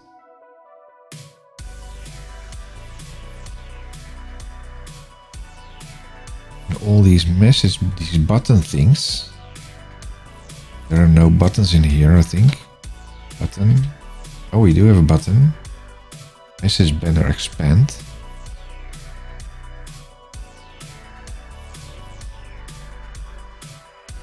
So what is this button doing then?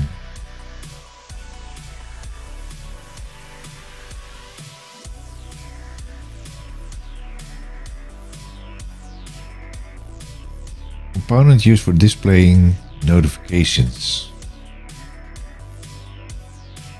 Question is, what is the notification that is put there? I don't know. That's probably part of the JavaScript stuff. This is not what we want. We don't want to do something in Excel.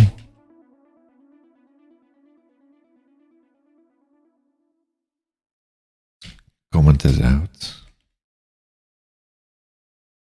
No JavaScript there. Now we have to go into JavaScript file here.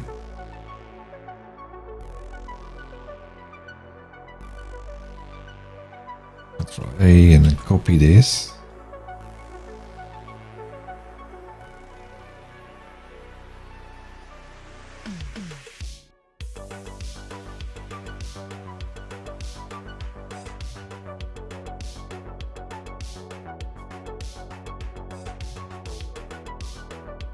This is all running without hitting a button.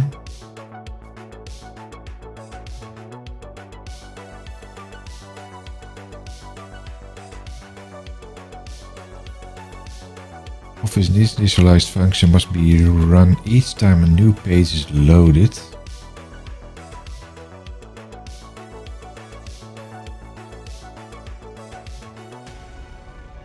Also, I want to check this one.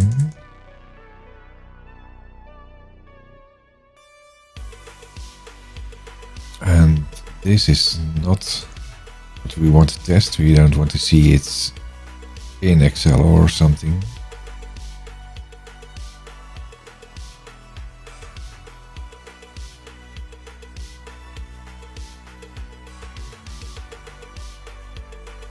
Office host type. Oh, it's giving some things here. Excel. No, that's just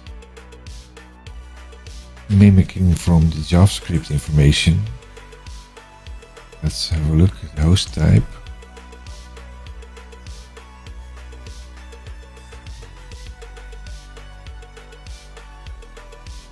Outlook indeed. Host type enum.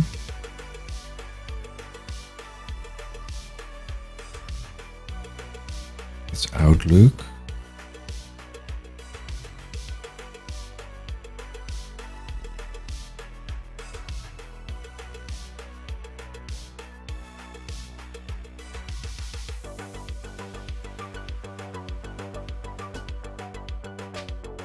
Otherwise, we are probably hosting the browser.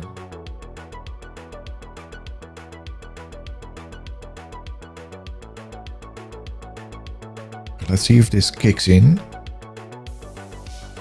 F5. Oh, then we have to stop this. Also still giving the error here about the bubble chart. Let's close this one.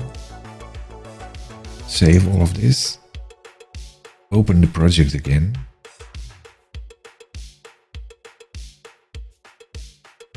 Go back in here, web and in starter. Why are the packages in there? Oh, that's also done by the add-in, I think.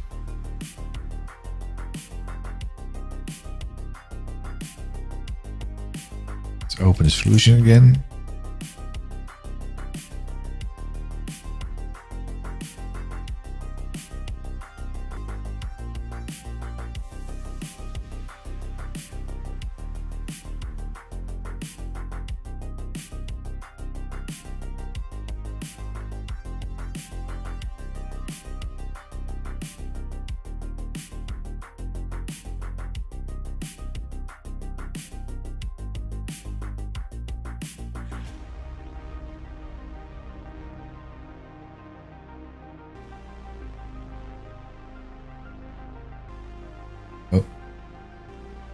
Sometimes my mouse is double clicking when I do this the one click. That seems to be an issue with a lot of mouses. Let's run this F5 again.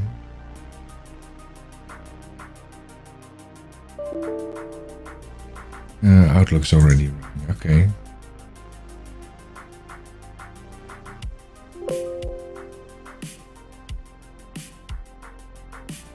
It's unable to sideload if you want to deploy the add-in.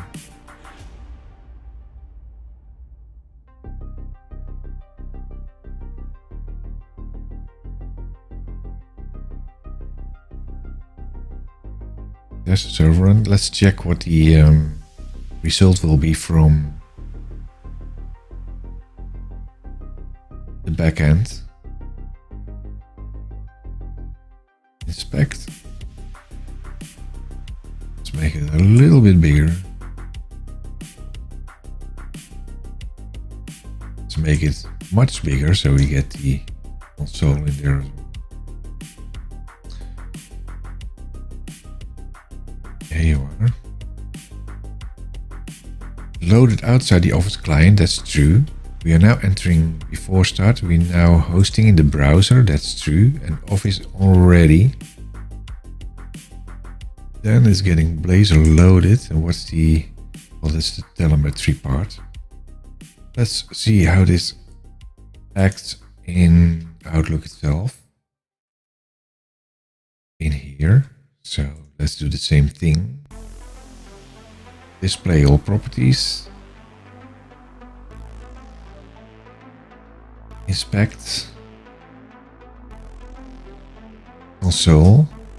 It's now detecting that we are actually in Outlook, so that's good.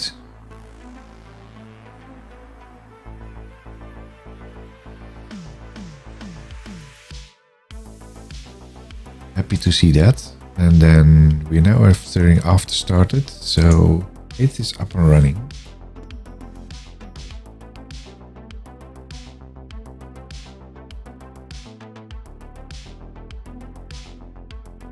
The question is only what will the function now do?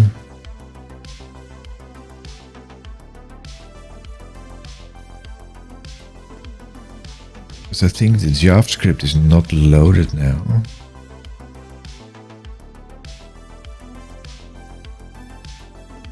And that's also a logical thing because we need to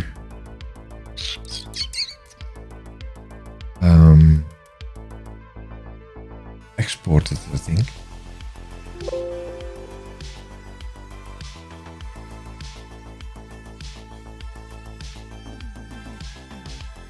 Let's make this really basic. We have the index, this thing here. What if I only put in things like subject? So there's the hello world thingy. With the header all properties. This will be part of the header if you browse it in the browser.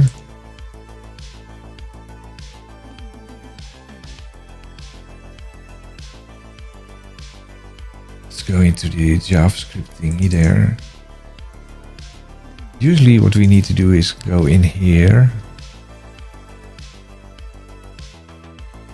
ASP.NET Core, JavaScript, interrupt Blazor pages, then we have the index, and then it's loading pages index razor.js.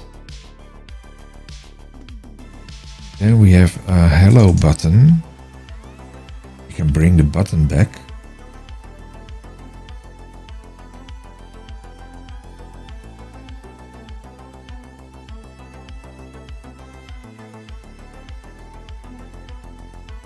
Just to start the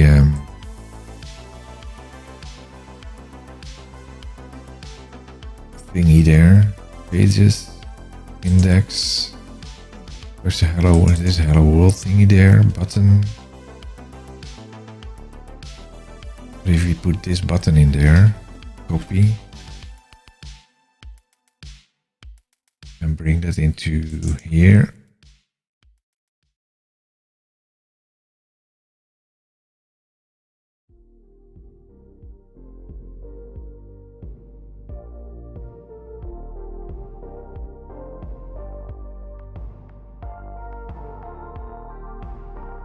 True, there's no insert paragraph, that's right. Div class equals row.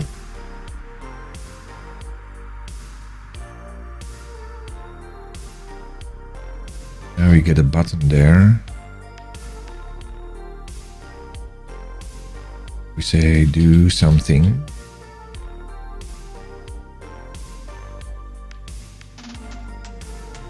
Do something.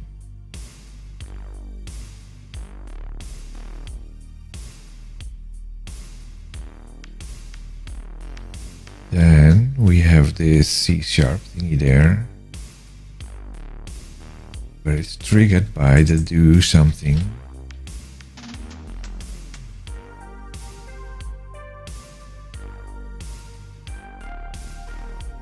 Do something. That will be the JavaScript function.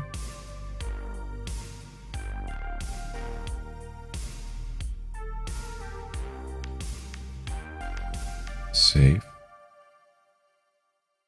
It is. Go to the JavaScript thingy there.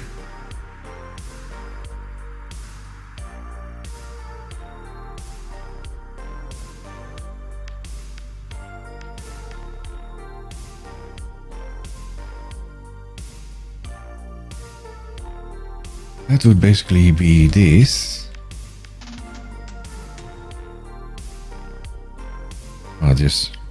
Let's copy that.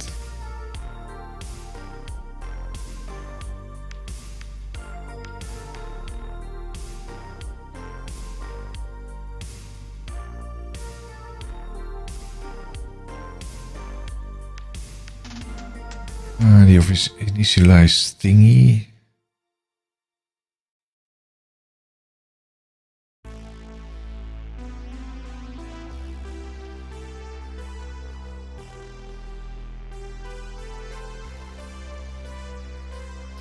There we should pick up some things. Message banner, that's also interesting. If it's ready, then the message banner is doing something.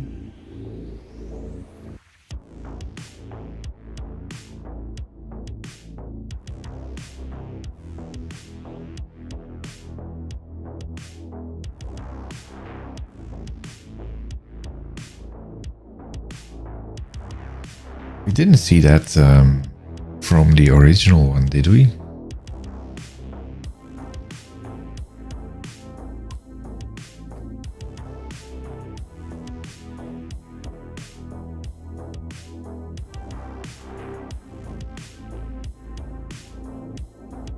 Address, display name.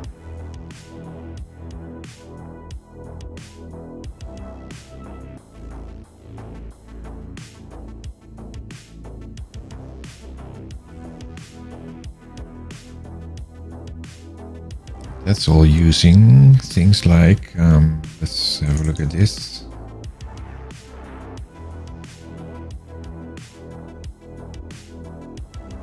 Message read that we copied in, but there's also another one, message banner thing from the scripts that we did not put in there.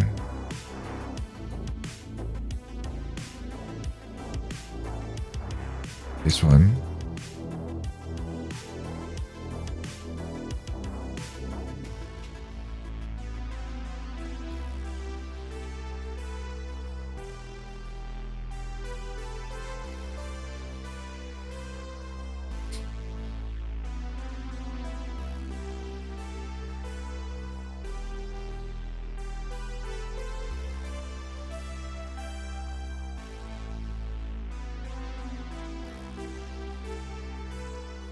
It's also automatically running.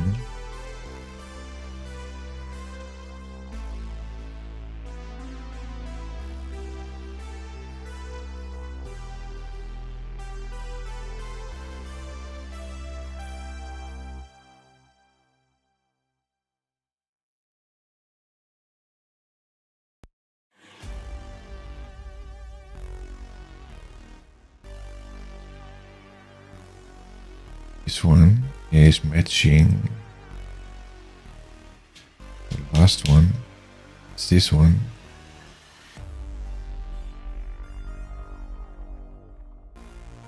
Should be like this. Well, let's do the other way around again.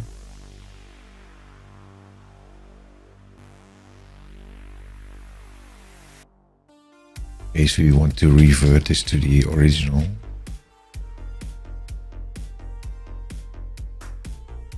And the other one.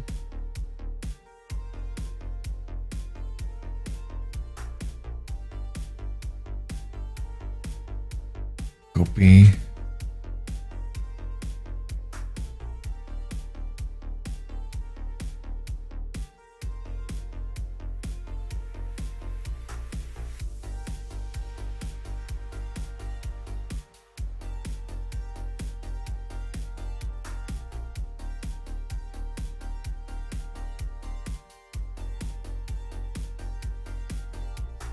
See where it's triggered. Components.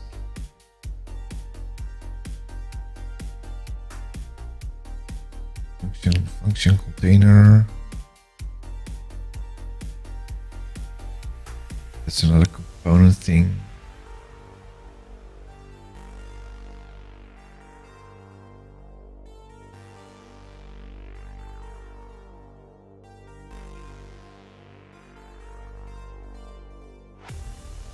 Wonder if we need to put that into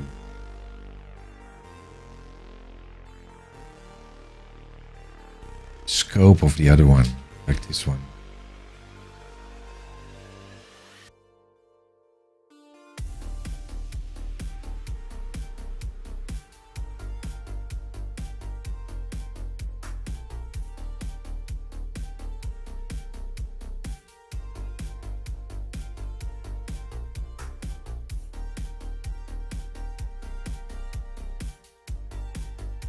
Notification header, code properties.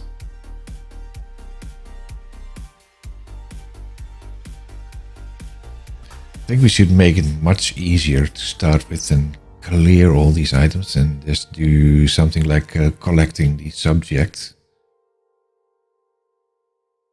Because we are doing way too much here.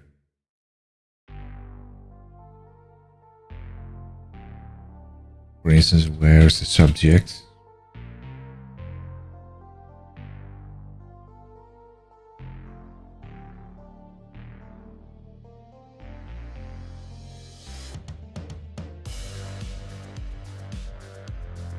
There's the item.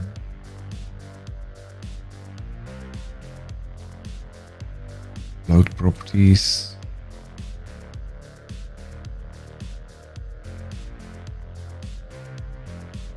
Item class.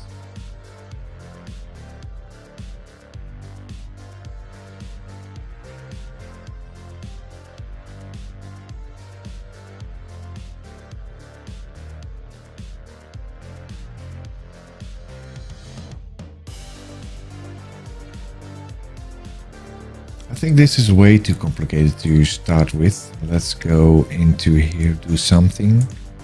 Then we remove everything there.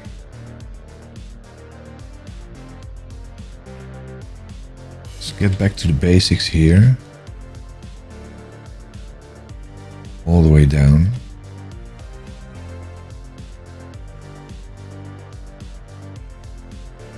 So that's it. And now it's triggered on the click of the button.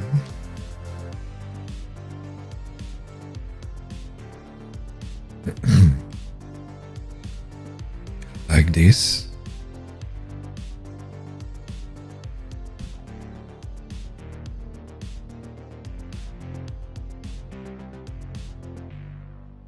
And then we need to go in here. If we click the do something button,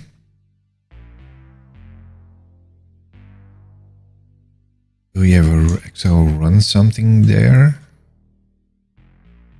Let's go to the Hello World sample in here. For Outlook.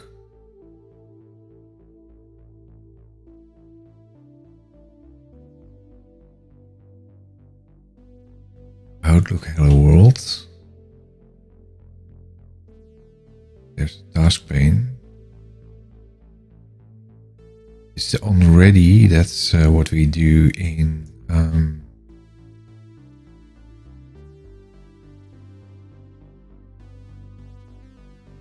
so where does this say hello? Let's go in here. Let's have a look at the samples there. Hello world. Let's start with something simple.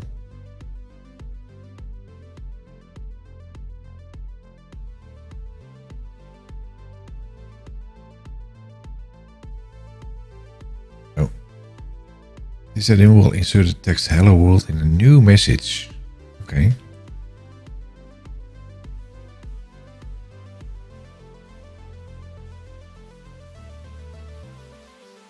That depends on the XML here, I think. Let's go in. Go dot. No. What I wanted to do here was command line. Command line, not CDM. Come on. Wakey, wakey. Do the same thing again.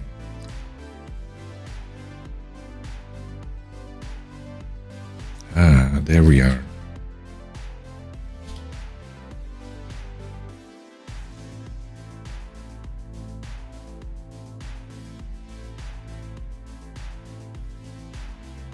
So it's taking, in here, it's taking up the item body.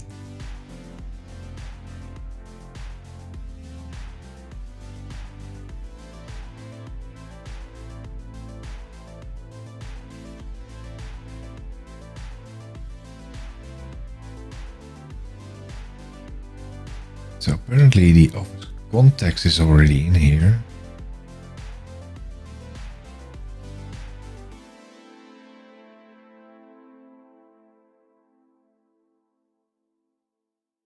So go in here. Export function, do something. Then we have, let's go into the original one. There. JavaScript item. There's the initialization, but that's, I think, already done. Then the item here.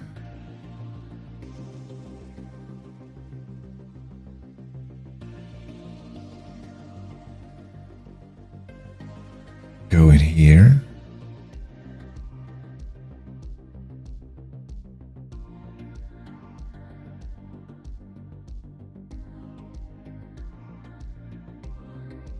Then we have the subject. That's this one. Item subject.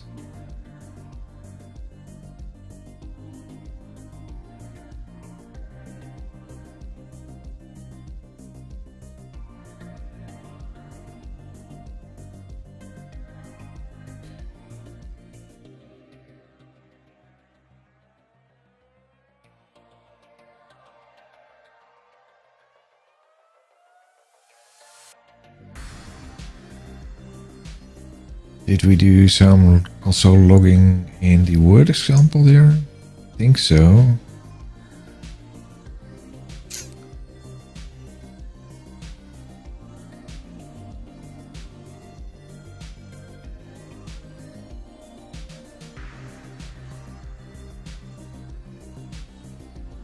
Yeah, console log.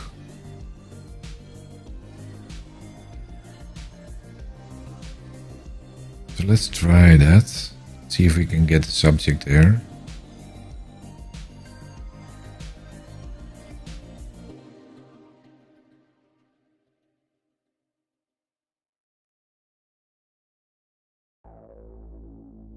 Interesting part here is called Excel run then context. Do we also have an Outlook run option?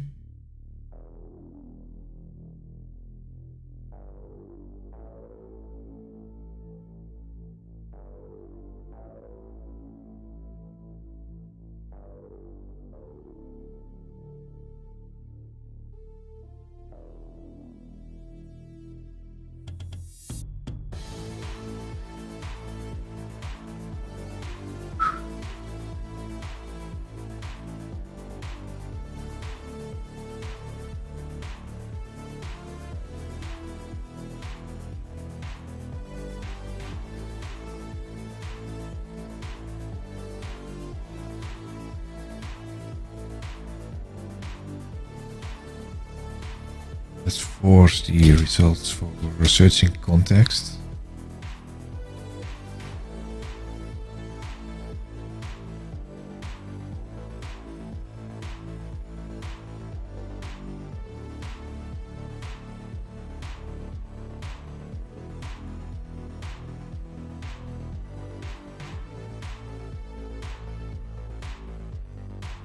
From the mailbox requirement set.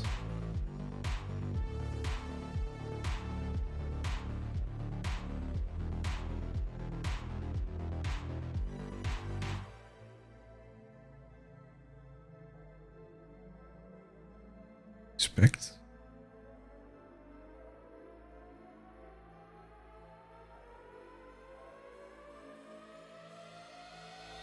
That's good.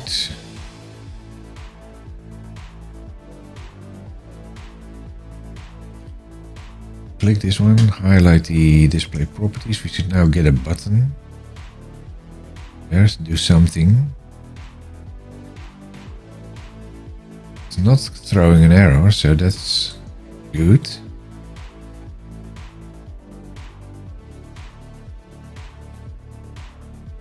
Your monthly digest is actually working.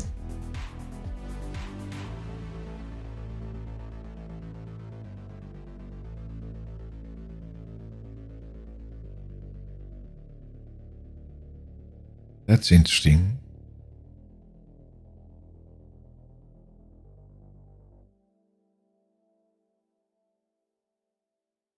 Where is it posed in the debugger? We can have a look at this item.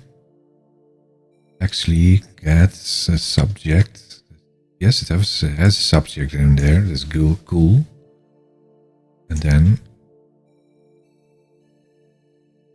I did a reload. That's not what I wanted. Not sure why it's breaking.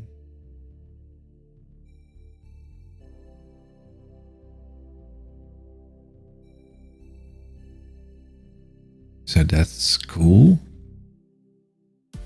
We have a starter there. Now we want to display the value there.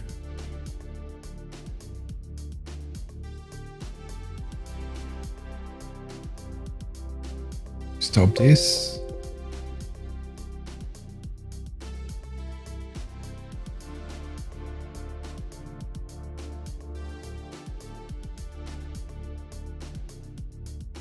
Now the question is, can we do the same thing when we are just running the C# thingy there on the initializer?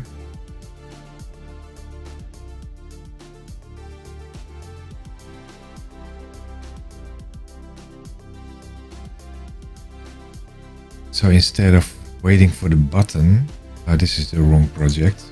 Need to go into this project. We have this one. Where's the button?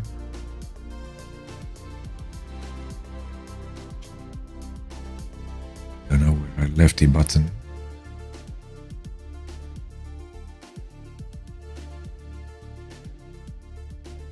There's the button. What if we don't want to click a button, but we want to do it immediately after finishing this?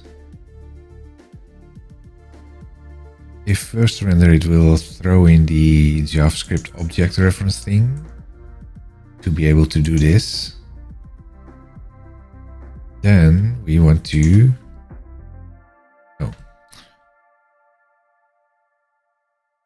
wait. Buy followers, primes and viewers on my stream.store.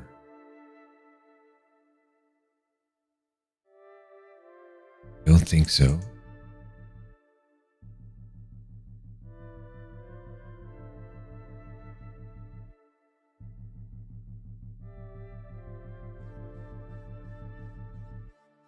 So what if I just now... Well, I don't click the button yet. It should start to do something anyway. So let's run this again. See if it's triggered without clicking the button.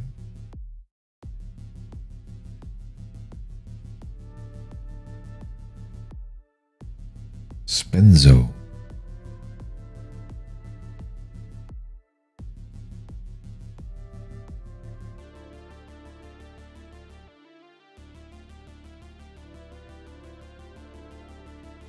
Ooh, there's an error. And that's true because it's not able to get the property from the web environment, but it should be doing it from here. I display all properties. And I go into inspection. It should show the subject already. And it did. That's nice.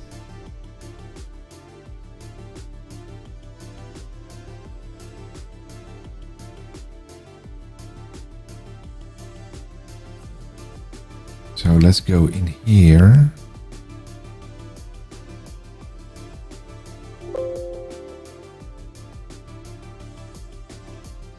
Do you want to permanently delete everything? Yes, I want to delete everything there. And now it's not invoking inserting hello world. Basic function to get the message subject.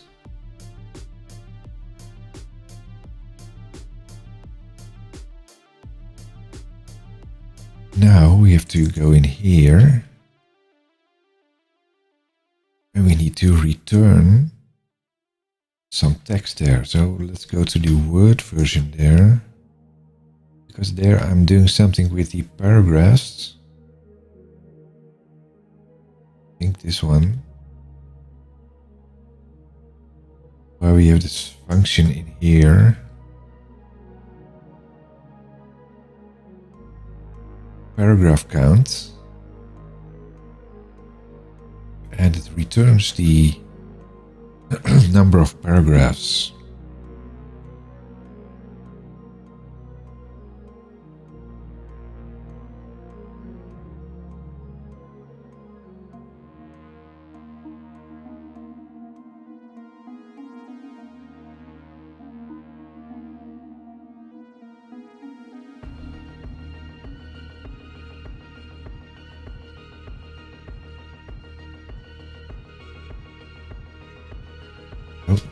Oops.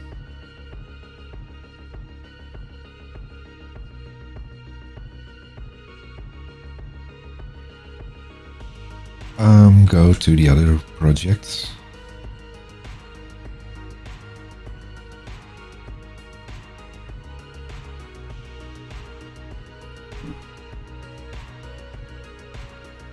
Let's make that get subject.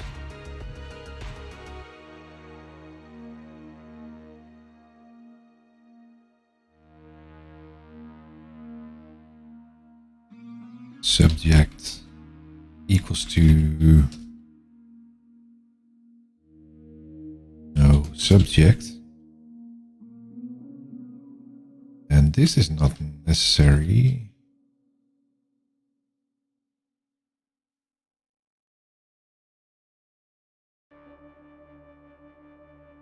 Only thing that we need here is very easy.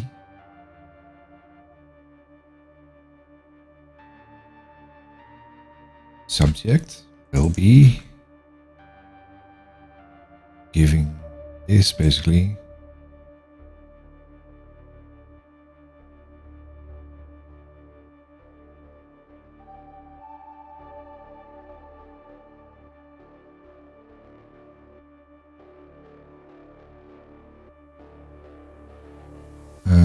Item subject.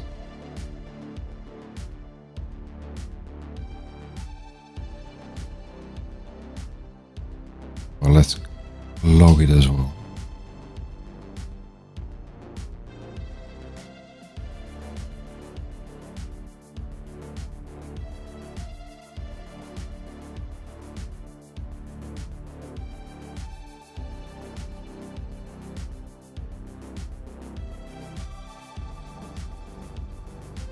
Copy there.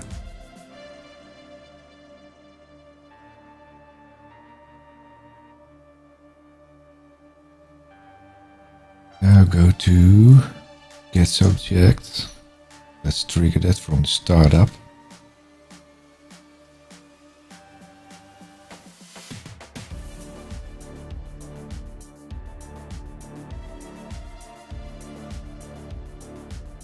No, that should be get subject with a capital thingy there.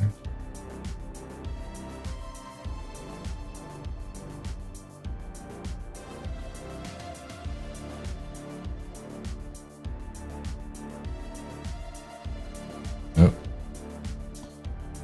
come on, it's messing things up again.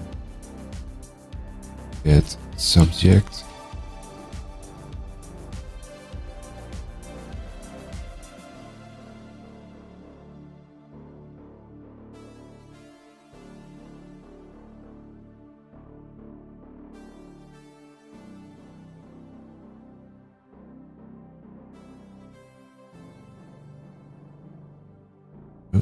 Oops. Oopsie. Too much. Get subject. So if we press the button, it will go into do something, and otherwise it will go into get subject.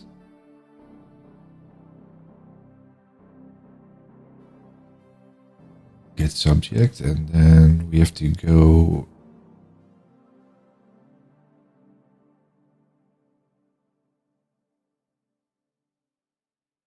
into the paragraphs thingy and words there.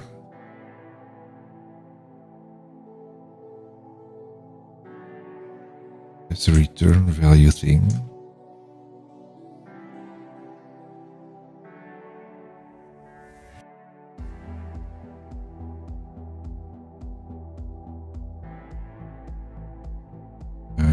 Where's the word version? There.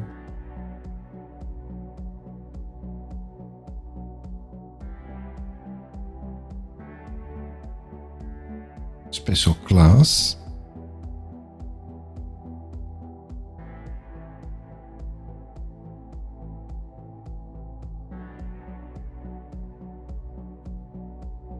But we have to bring in the C# thingy there. Pages.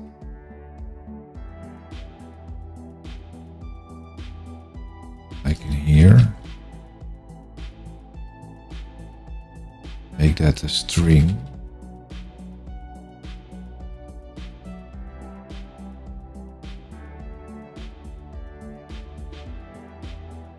Not set.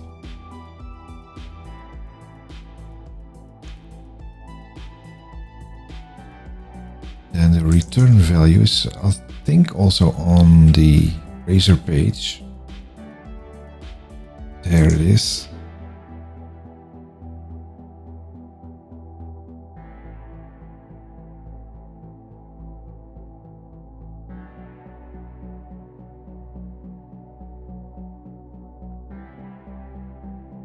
Let's throw all of this out.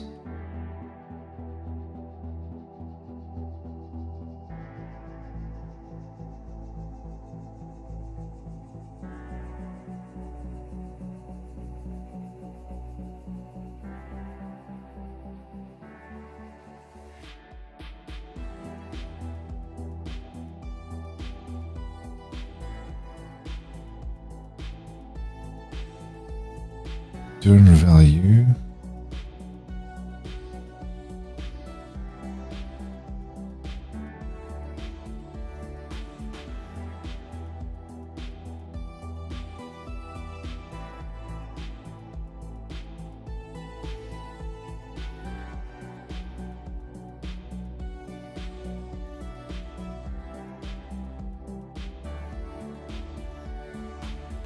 Yes, probably because we need to build it.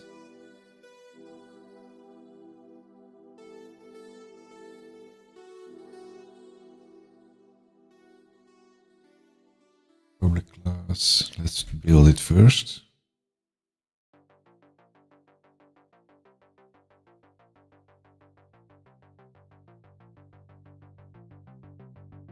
And it failed. Why is it failing? Object reference required for the non-static field.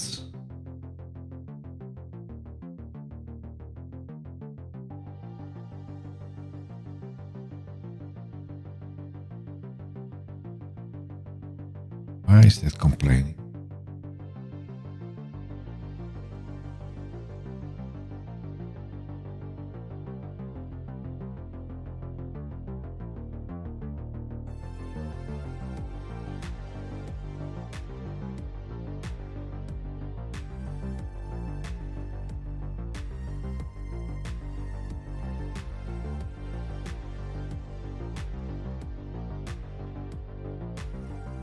Should be okay, I think.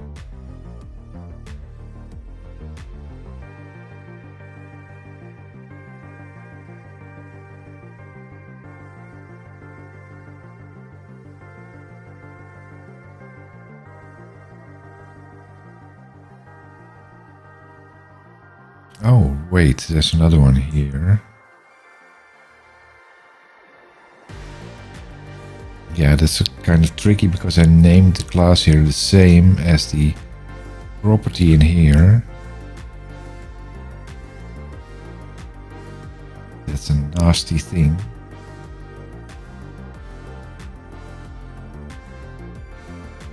Need to go in the class here. That needs the property.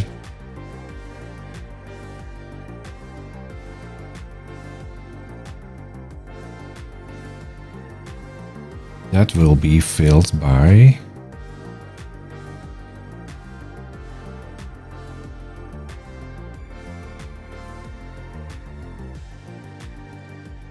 where's the return? Right there.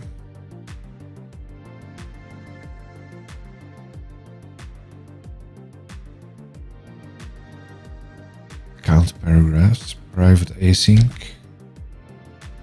Same thing, get subject. Let's make that a full function there.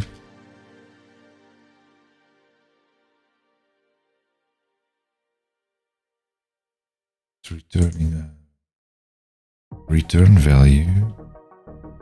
The identifier is not this, it should be this. Copy.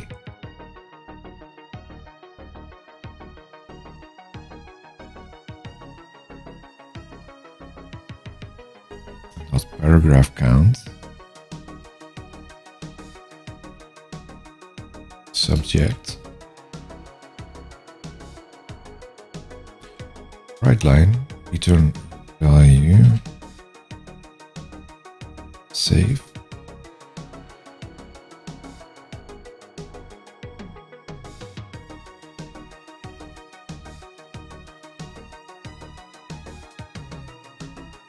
That should be okay. Let's try this.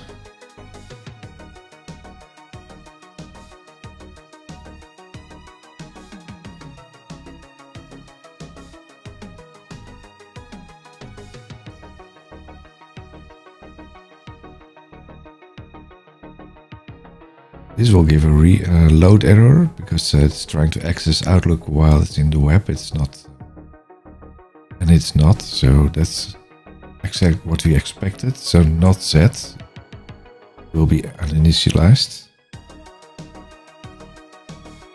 Go in here.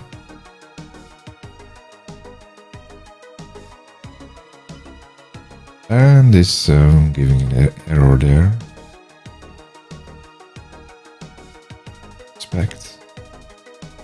I guess it's the same thing, the JavaScript is not found. Because yeah, that's true. It will be missing a function, I think.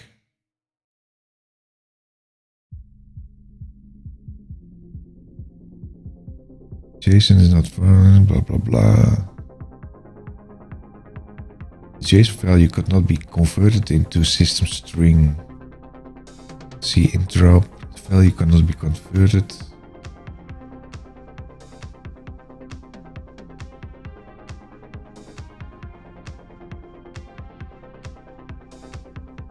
Why not?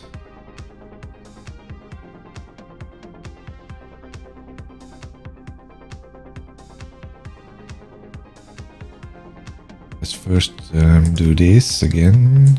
Get add-ins, my add-ins, and remove this again.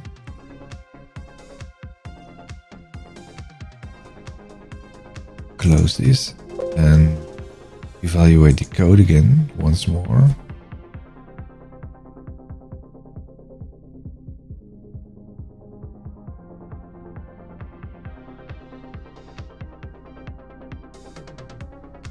It should not return item, it should return...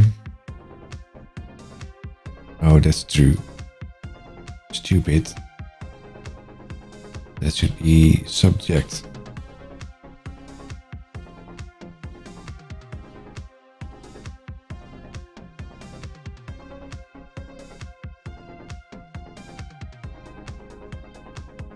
Should also be able to see that if we call that subject. It's kind of confusing because it's... Let's make that message subject.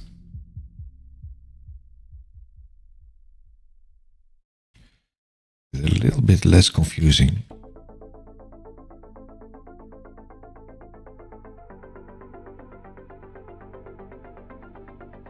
Save. Clear the solution again.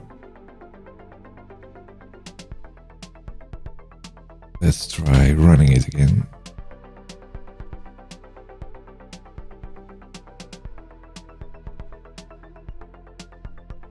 Return value does not what? Exist in the current context. Oh, it was still from the previous one, I think.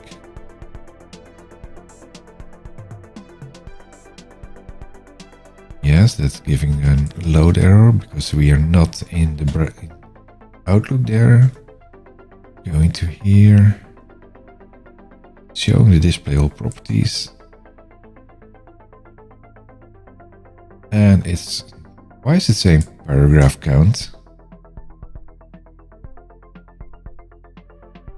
Control 5.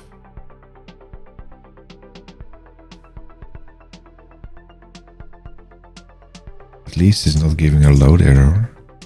And this is right. But this one is not right. So we get it back from JavaScript, that's properly done, and then we get it from C# back to C#, but it's not set to, oh, and I already know what it is, because we need to notify the system that it's actually changed. Also, don't call it paragraph count. So let's make that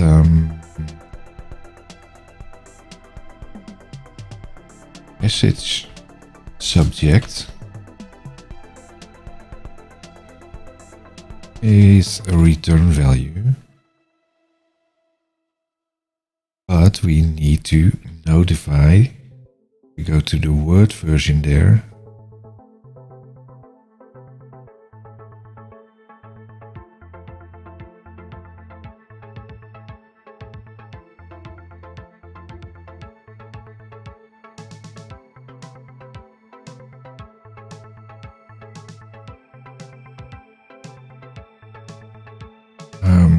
It needs this one.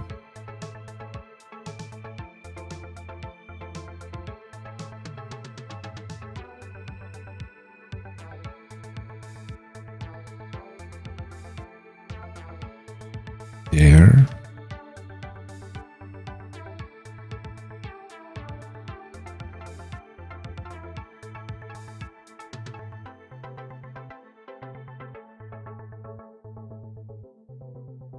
Equals to... I thought I initialized it somewhere.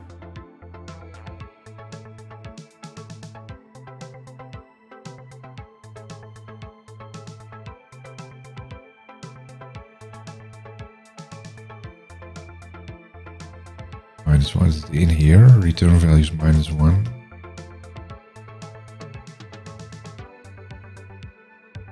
Like this, not set.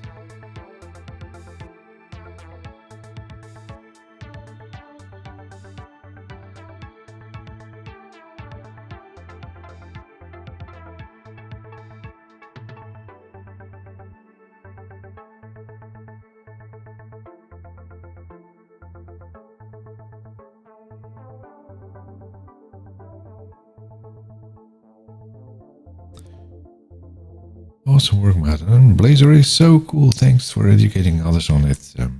Sharing is caring. That's true. So what we put in here, right line. Bring in the initial value for return value there. So now if we run this, I guess it will now show the message subject.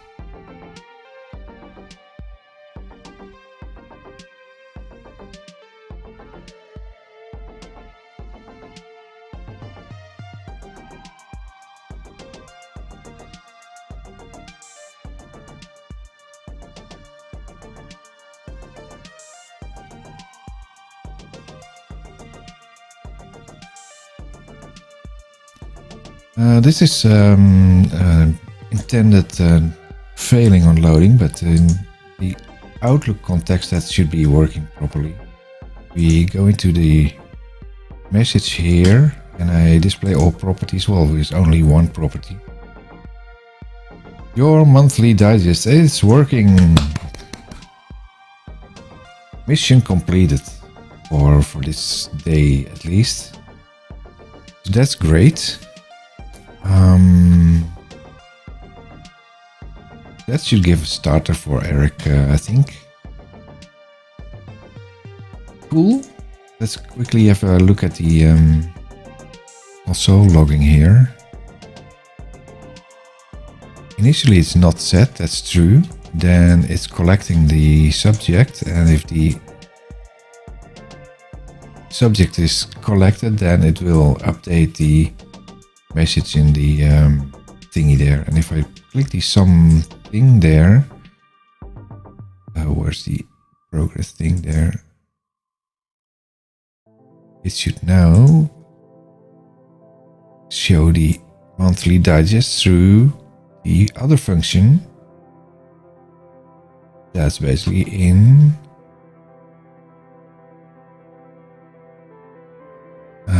this one, do something in JavaScript that will be in here. Do something. That's this one, collecting the subject again. But then on triggering through the button. So cool. I think that's a great starter.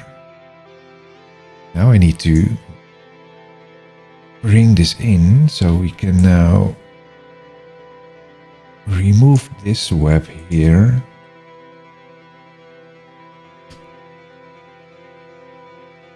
Let's first stop the process here. Then Blazor Add-in. This one is no longer needed. Remove. Yes. So now we have the properties on here, only two. Blazor Add-in and the Outlook Web Add-in starter. I think that should be renamed. We compare that to the Word Add-in, for instance. That's called Word Blazor Side Loader. So what if we rename that? Outlook Blazor Side Loader. Then also rename that. Let's see what's named in here. Word Blazor Side Loader. No, I don't have to delete that there. Let's rename that to Outlook.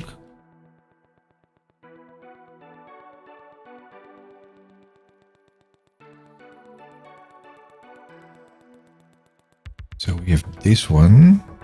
Let's search for Excel in this project.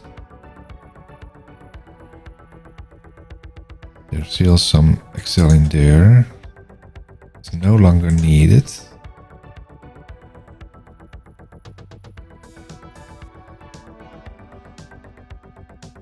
And this is not called number of paragraphs. It will return the message subject.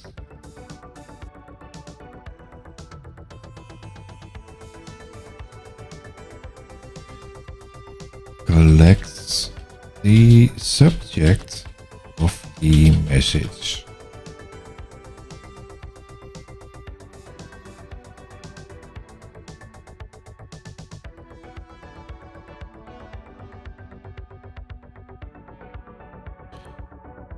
Happy Friday.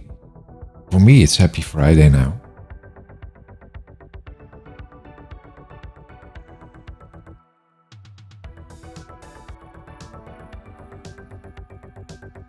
I think for most of you it's still Thursday, but for me it's just 1 minute after 12 midnight. So getting a short night again. This is good, I think. So, and the solution, I need to rename the solution also, I think. Put Blazor Add-in.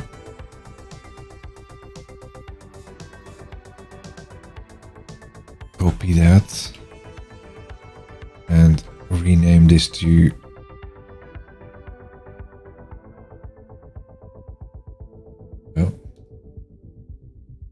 Outlook Blazor Add-in.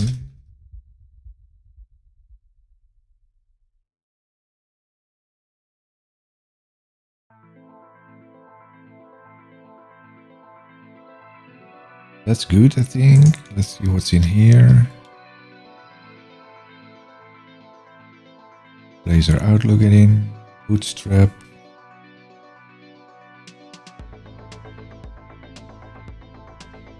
The Parker thingy, Office, loading 2022, that's good. Excellent. App CSS.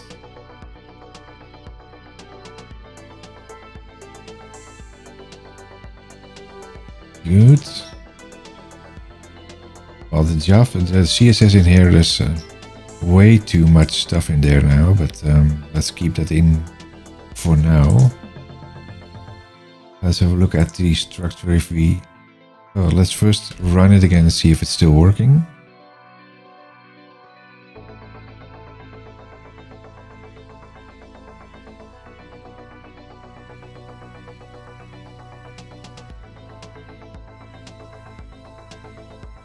Basically, I should catch the function call if it's not in the client,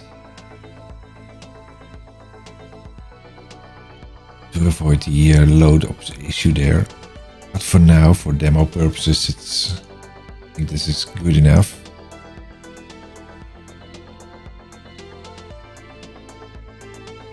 Good, everything's still working. So now I need to go in.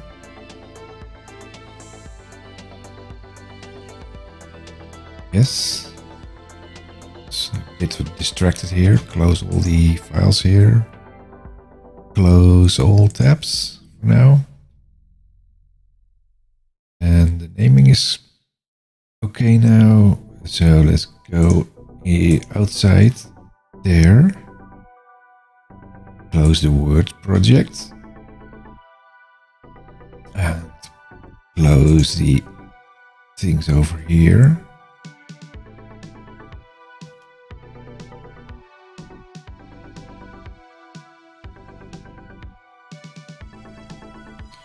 Now we have to go in here to today. There's the starter that should be renamed to, let's have a look, samples, Blazor Add-in. That should be renamed like this. Copy and think. Oh, we can also leave that in there and just copy the other things over. Let's duplicate the window there. See data repos 2022-06. What's today? Well, 10, but let's say yesterday then. Then copy in the Outlook Blazor Add-in.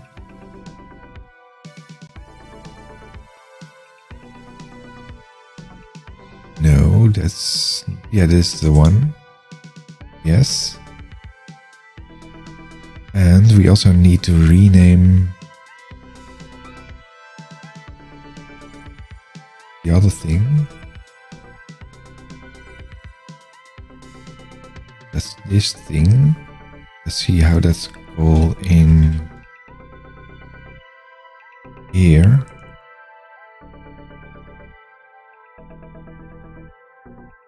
So the starter web can go now. I think that's the one with the old one. Yes, that can be deleted now. Packages can go.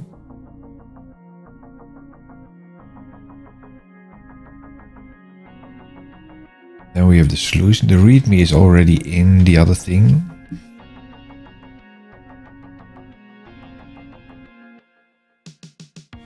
Then this should be renamed to Outlook Side Loader.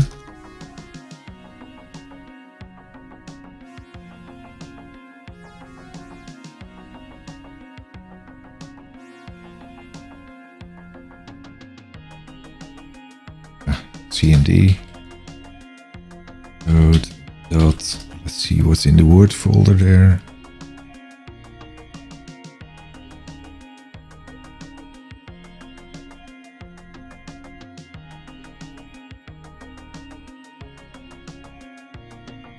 Let's put that in as well, git attributes.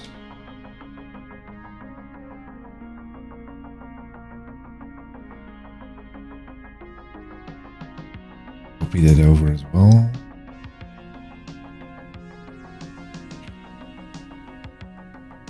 And go in here. Go dot. And then we need to fix the solution. Some things are not right here. Side loader project is in here, I think.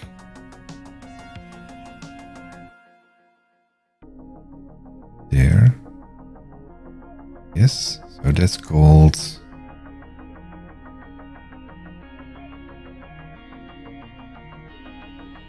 this one.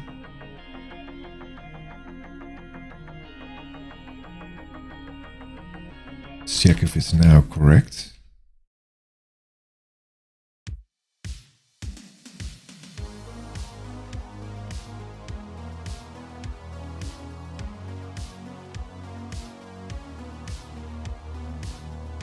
That's right, named right properly. I think that's it.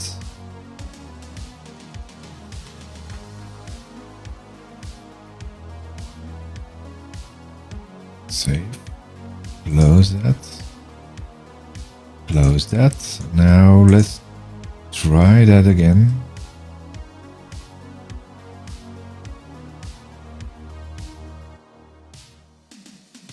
Let's see if it's still working. Then we can copy it in.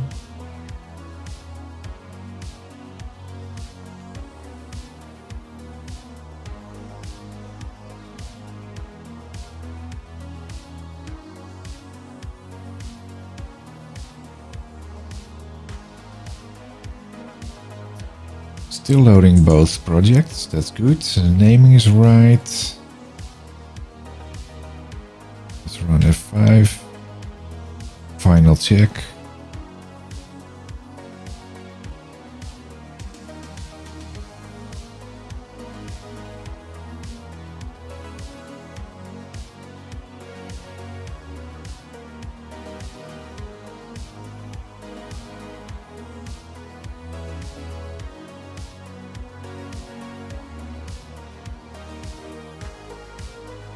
Select the monthly digest there.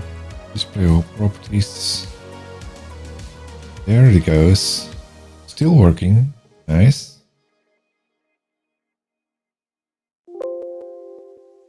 Delete. Yes. Close everything. Now move this project into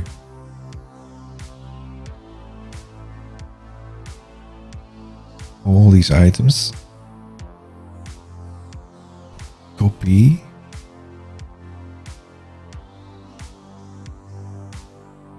To see data, repos,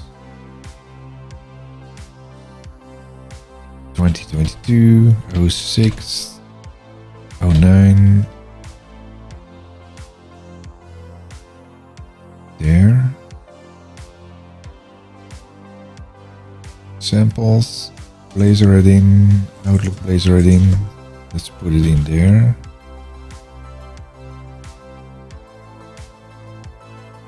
$953 items.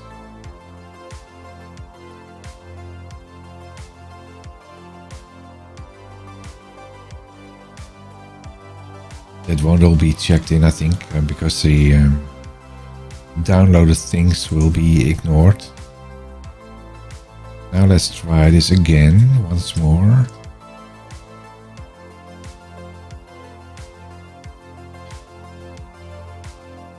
So now we should see, we check the GitHub changes, that we should get a new folder there.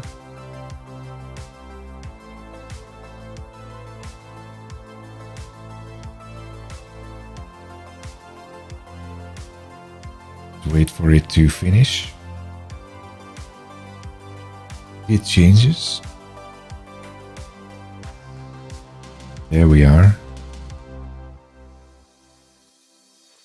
Blazor Add-in, buttons, Parker, renamed project, site loader.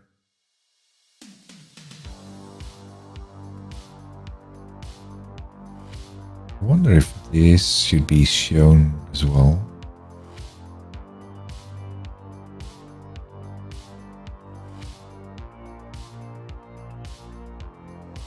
Modified, why is this modified? Interact with, this should not be in there. Oh, it is, did it change?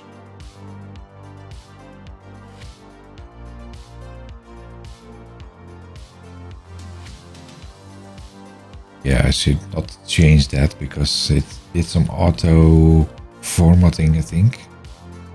Not sure why. Put a tab in there. That's not what we want. So let's revert this back to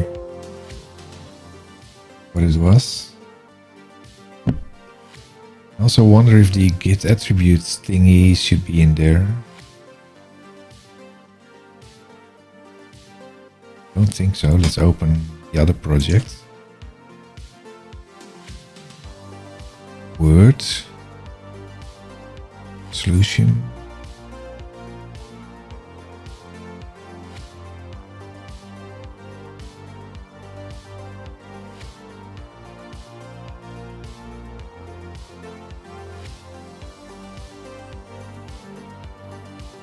You can check, by the way, if we have that in here.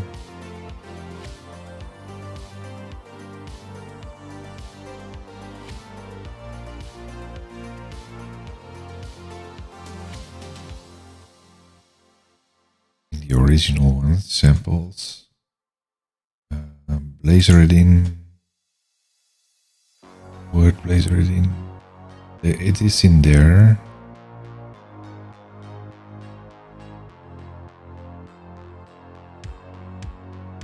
In that case, let's keep it in there. Is it in there as well? Yes.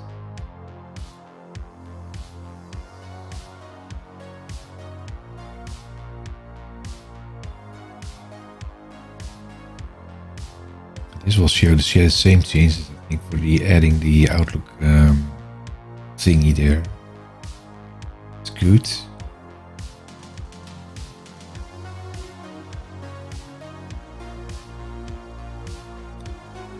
Yeah, great. This is the word thing, I think.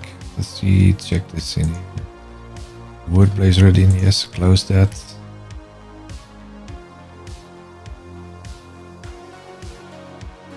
Now go into here. And submit that. Initial Outlook Blazor Add-in demo.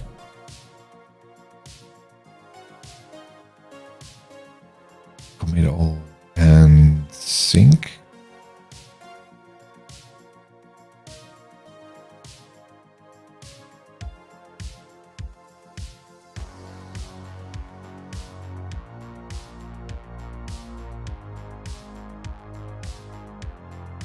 Why is it not pushing it?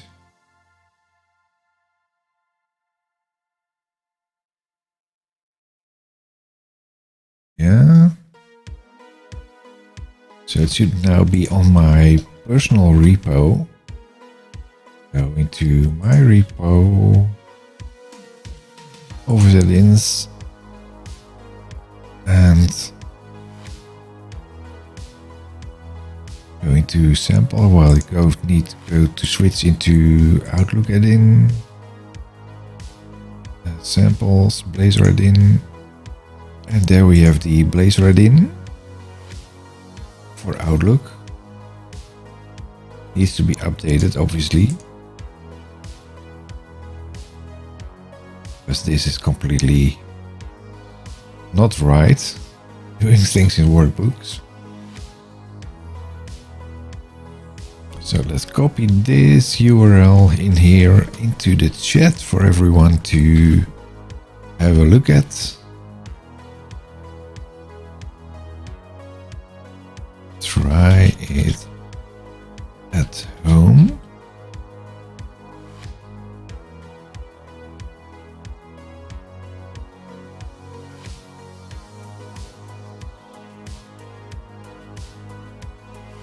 Cool.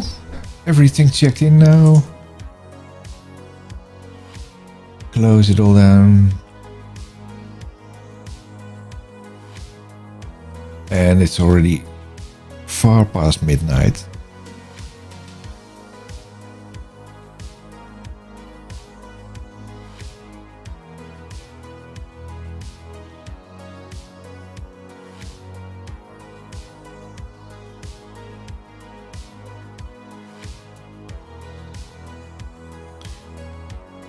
So let's wrap this up. Go to the main screen here. So what did we do today? We created Outlook. Let's sit straight up because that's looking much better. So we created an Outlook starter add-in to do some interaction with Outlook in Blazor, and as you saw it was already working for the basic part there, and we have to build it to get some more features in there, and I'm quite confident that it will work. So thanks everyone. I will be there next Tuesday again, where we continue with the website again. Thursday we'll be continuing the office development, and thanks everyone for watching, and let's rate Irish on games today, and I see you next time. Thanks everyone. Bye bye.